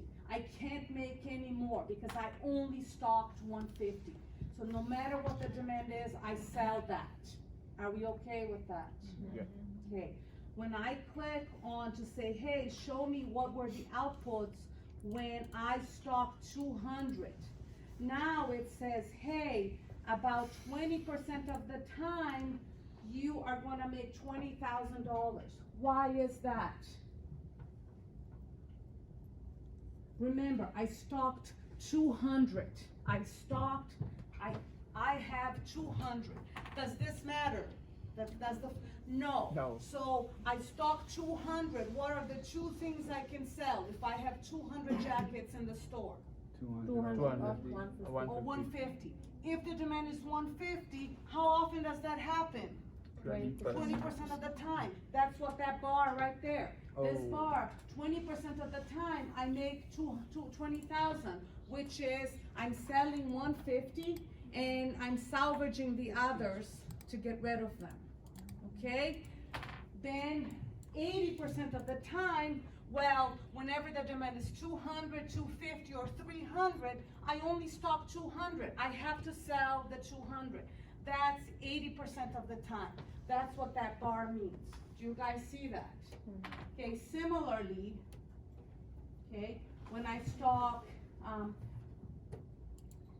250, now I can get the profit when the demand is 150, the profit if the demand is 200, and if it's 250. But if it's 300, this is all I'm going to earn. I only stock 250. That doesn't matter that the demand is 300. All of this mass, all of this probability, 40% probability is going to be at this profit level. Notice, this is at the 40%. Do you guys understand that? Oh, right. Okay, and on the other hand, when I stock 300, then I will basically, sell, exactly what the demand is and salvage anything if the demand is less than 300. And I see all 4 bars. Are we okay with that? Yeah. Okay, so let's look at this table. It says when I stock 300, okay, let me make sure you guys can see this. This is so small, I can't read it. I'm like old, I need like bigger letters. Okay, when I sell 300, what is my minimum profit? 15,000. The maximum I make It's 45, and the average is Average 27. 27. Let's make sure we believe this. So if I say, hey, show me, so for this, show me the results, okay? So let's take a look at what this is doing. You don't need to download it, I just want you to see what's happening, okay? All right, so notice that our profits are cell B21, C21, D21, and E21, yes? So we are, if we're talking about 300, we are interested in this column. This is what the profit associated with stocking 300. The Q equals to 300. Do you guys see that? Because this is the quantity and this is the profit associated with this stocking quantity. And it's in column E, and this is the profit in E21. Are we okay with that? So when we look at this as the data, all of the models have the same demand because we want to compare apples to apples. We don't want to have, different demands for different stocking quantities because then we won't know what's happening. So watch. This is really important. I said, okay, tell me what was the minimum profit I saw when I stocked 300? It says, oh, the minimum profit was 15,000. But guess what? When I come to browse results and I say, what is the minimum? 15,000. Okay, I say, oh, tell me what is the best that I did in any, so what is the maximum that I earned? 45,000. Guess what? When I look at this, it says the maximum profit is 45. I say, okay, what is the average profit that I earn, right? What is the expected profit? What is the mean profit? And I say, okay, tell me what is the average of all of the profits if I stock 300? 27,970. But guess what? When I say browse results, 27,970. So all of that information is available here to me, okay? I can get this information if I said, oh, what is the minimum? The minimum, I can just tell it, hey, I want the min, and it's always of the red cell, the outputs, right? And so here we are.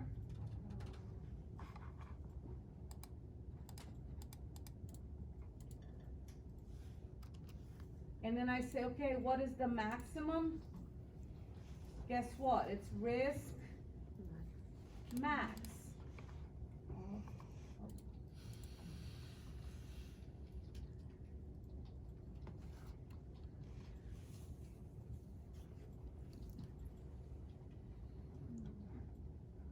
Okay, so now we have the average, the minimum, and the maximum. So that information, you can either get it by looking at the browse results, or you can do it by telling it to give it to you. Are we okay with this?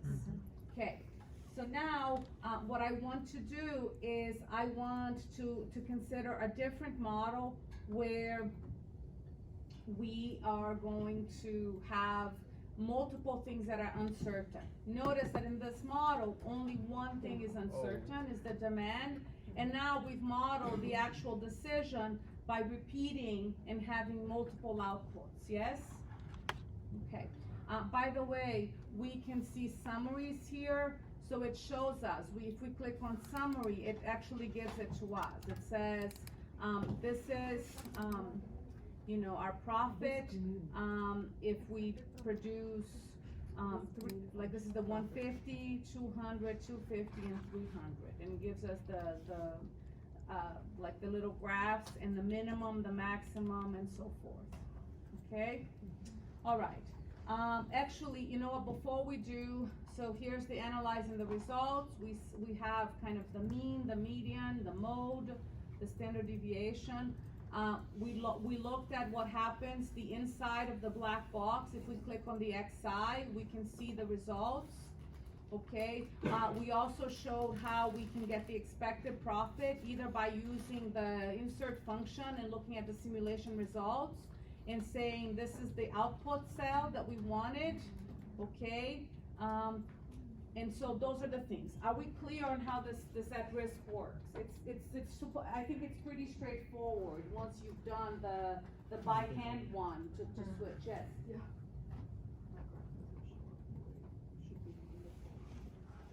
Because you're looking at the one for 50. You need to be looking at the one.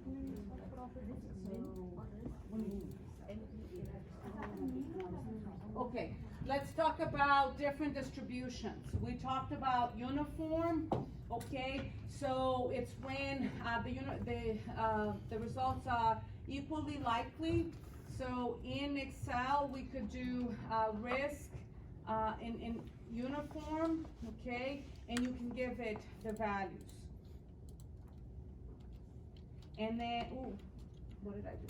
That's risk uniform between 10 and 15. It's gonna give us equally likely values. So this is the risk uniform between 10 and 15. I can also do this by going to the defined distributions, okay, and there's the uniform. And I can say, oh, I'm gonna select this distribution, and the minimum is going to be 10, and the maximum, is going to be 15. Okay, and so this is what the distribution, this is the other way to get it. Yes? So how do we read this again?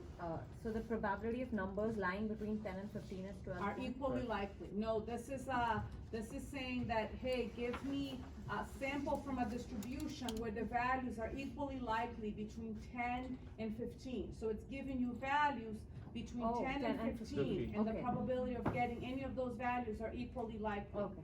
Okay? So, at risk, we also have, what's called the risk int uniform, okay? So it's between 10 and 15. So now we're going to get equally, ooh, okay, that's just an old, format cells. We're gonna get equally likely values.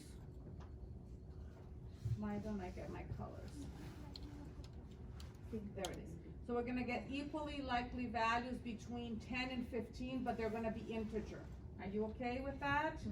In the homework, I'm going to give you problems where I'm going to say, hey, use this particular distribution. So I'm just showing it to you so that you are not surprised about how to get, and I'm gonna post this. If we wanted to do this from the defined distribution, we would say, oh, I don't see it here. This is a discrete. How do we know something is discrete? When it's countable, when you can say 10, 11, 12, right? When it's like something like height or weight, where the person can weigh, 50.3 kilograms, that's not discrete because that's continuous, okay? So here we say, let's go to the discrete distribution, and look, there's the int uniform. Okay, so there's the integer uniform, select, and then we can say, hey, the minimum value is 10, and the maximum value is 15. Oh. And so these are equally likely. There are 1, 2, 3, 4, 5, 6. They're equally likely, so the probability is like 17%, 16.67, okay? So now we get the same. There's other, we've seen how to use the discrete, okay? If you are going to type the discrete by hand instead of pointing to the cells, you have to use these weird curly braces. So don't, because you're gonna forget. Always point to cells like we did. B6 to E6. Just select the cells, it's easier. Okay? Here's the risk uniform, here's the risk int uniform. We have the risk discrete. This is how it's easier to pull the information from the Excel spreadsheet. We have the normal distribution, okay, so let's do that. So if I have, remember how we said before, when I did it last time, I said a mean of 100 and a standard deviation of 30, that's what I had talked about. So when we do this, we would say risk, normal, this is the mean, and the standard deviation.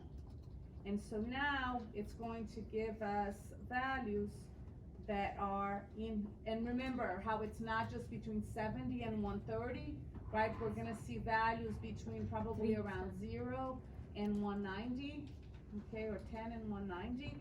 And we can again do this, I don't know why the colors, so I don't wanna do thumbnails. Do colors again. Or I can come here and say define distribution. The most common one, if we go to the common, there's the normal. Okay, and you say select the normal, and you can either type the mean here 100 and the standard deviation equals to 30, or you can point to the cell, and there it is. And look, it goes between 10 and about 190, which is what we said the normal distribution would do. Okay, and so these are showing us values with the risk normal between 100 with a standard deviation of 30. Okay, we have the triangular, and so this is more flexible than the normal, than the uniform. This is actually a really cool distribution. So when the Navy was designing the Polaris missile, they wanted to, they told the way that the government often does contracts is that there are penalties for lateness, okay? And so you get some income if you finish the project early, and you pay a penalty penalty for any delays that you have in expectation of what you committed to. So the folks who were building this, I think it was Northrop Grumman, whatever their name is, one of the defense contractors, they needed to make a proposal. And so they were trying to figure out what is the optimal kind of, what do we commit to in order to minimize the likelihood that we have to pay penalties, but you don't wanna say it's gonna take us 1,000 years, because then the federal government says we're gonna go with someone else. So you want to kind of give as low an estimate, but you wanna minimize the chance that you're gonna be late, okay? So even though, these guys had these incredibly smart engineers, it's very difficult. When you say to someone, can you tell me what is how long is it gonna take you to do this thing? How long do you think on average? Everybody can say that, right? I think it's gonna take me about 10 minutes to do this. It's gonna take me 3 weeks. But if I say to you, hey, tell me the standard deviation, nobody thinks in that way. And so they found that when they went to the engineers designing this missile, and they were responsible for different parts of the missile, they just didn't think about the standard deviation. There's all of the models that do project planning, at the time, used this idea of the normal distribution, and they found that they just couldn't get meaningful kind of responses from their engineers.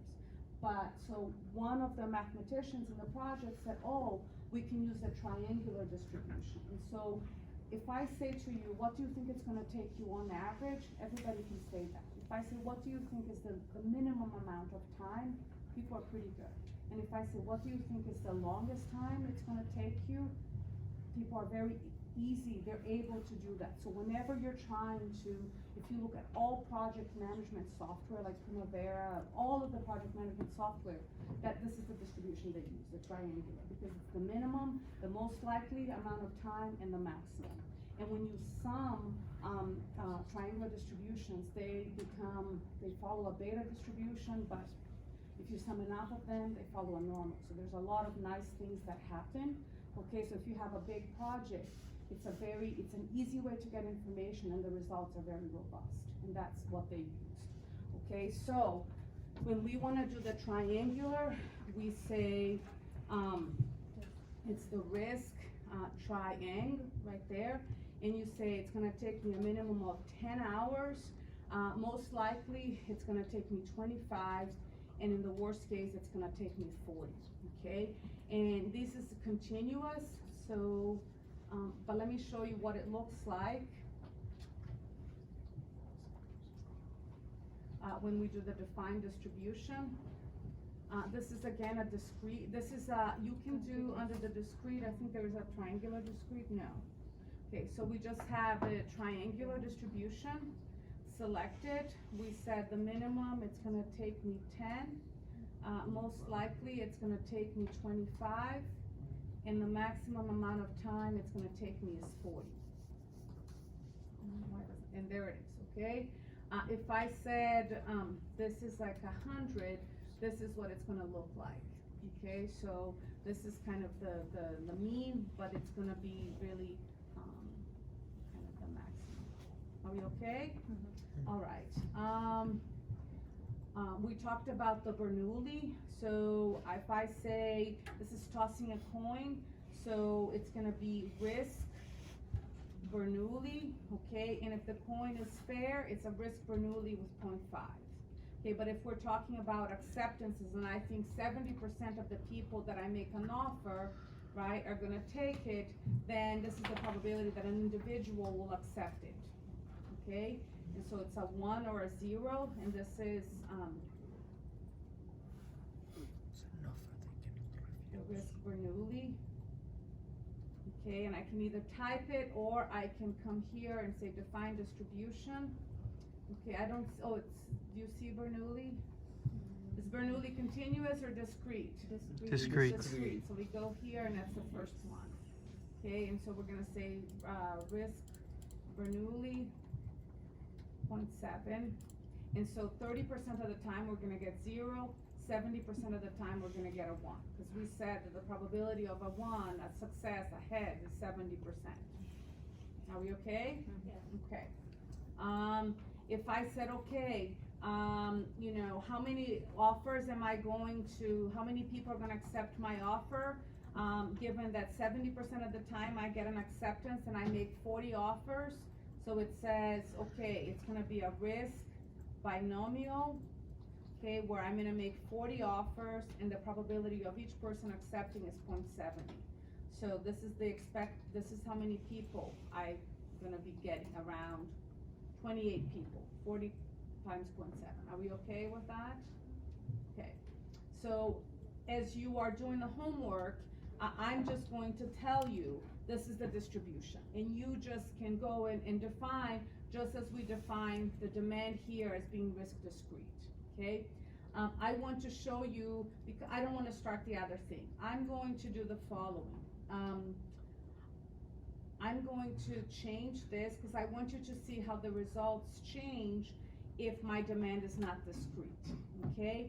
So instead, I'm going to say, hey, listen, I'm going to say that my demand is now normal, okay? So let's get some information. So here, if I do, what's the average demand using this, right? I can do some product to figure out the average demand. It's the weighted average. So the average demand is 215, yes? Here, so I'm gonna say my demand now, instead of being risk discrete, it's gonna be risk normal, okay, with a mean of 215 and a standard deviation. Okay, let me fake this out so I can get it. Hold on, 215.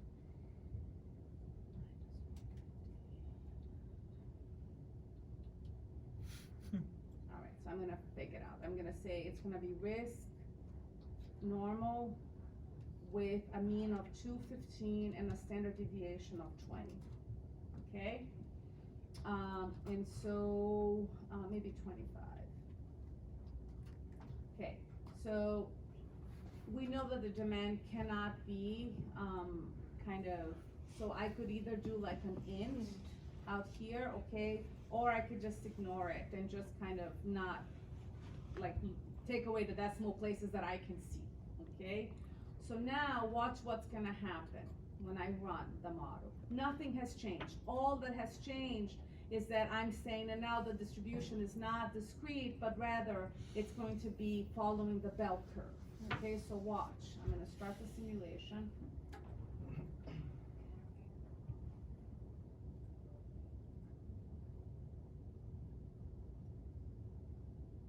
Okay, so there's a lot to dissect here, okay? Let's start out with what this graph is. This graph is showing me the distribution of demand. The blue curve is what I expect, what a theoretical normal distribution looks like. But remember, I am not doing the theoretical, right? I'm sampling, and so it's kind of like the hat. Even though I know that 20 pieces of paper have 150, 40 have 200, when I pull, I may not pull exactly in that probability. It'll be close, but it's not exactly the same, yes? Mm-hmm. So that's what this is showing, that I actually got a few more around the mean than the distribution would expect, okay? But then I got a few fewer over here. Everybody okay with this? Okay. So now, let's go back and say, let's look at our distributions, okay? So, let me look at the results. Okay, nothing changed here, because if I stock 150, it doesn't, it's really, 150 is low enough in terms of the normal distribution. Let's take a look, that I'm basically gonna sell exactly that. Watch this.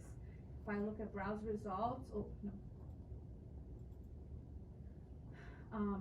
Look, let me make this really big so that you can see. I can move these guys, which is really nice. What is the probability that I'm gonna see a demand that's less than 150? Take a look. I'm lowering it. Oh, Wait. okay. It's kind of. 192.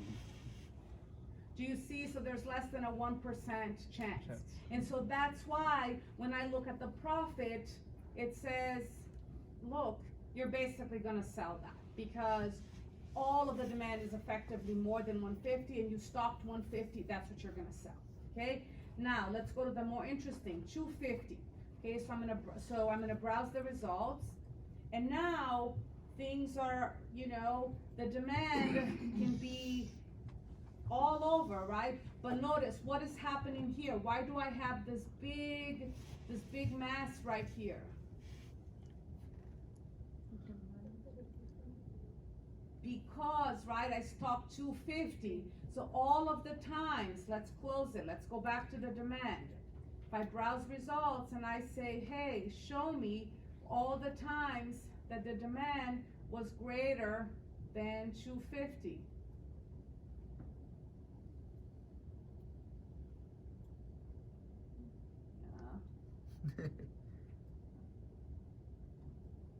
Yeah. 8% of the time. Guess what? How big is this? When I look at this profit, guess how tall is this bar? 8.8%. 8.8% of the time, I didn't have enough. It was more than the 250, so I only sold the 250, and that's where all of my mass went, all of my likelihood, for all of the times that it was more than 8. Do you guys understand what's happening here? Yes or no?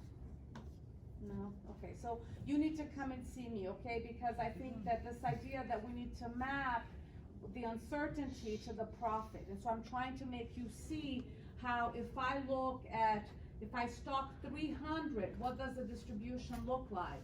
Look, it looks pretty much like the normal, because if I stock 300, I can pretty much, whatever the demand is, I can service it, and, you know, sometimes I'm gonna salvage a bunch because the demand was low, and sometimes I'm gonna sell everything because the demand was high.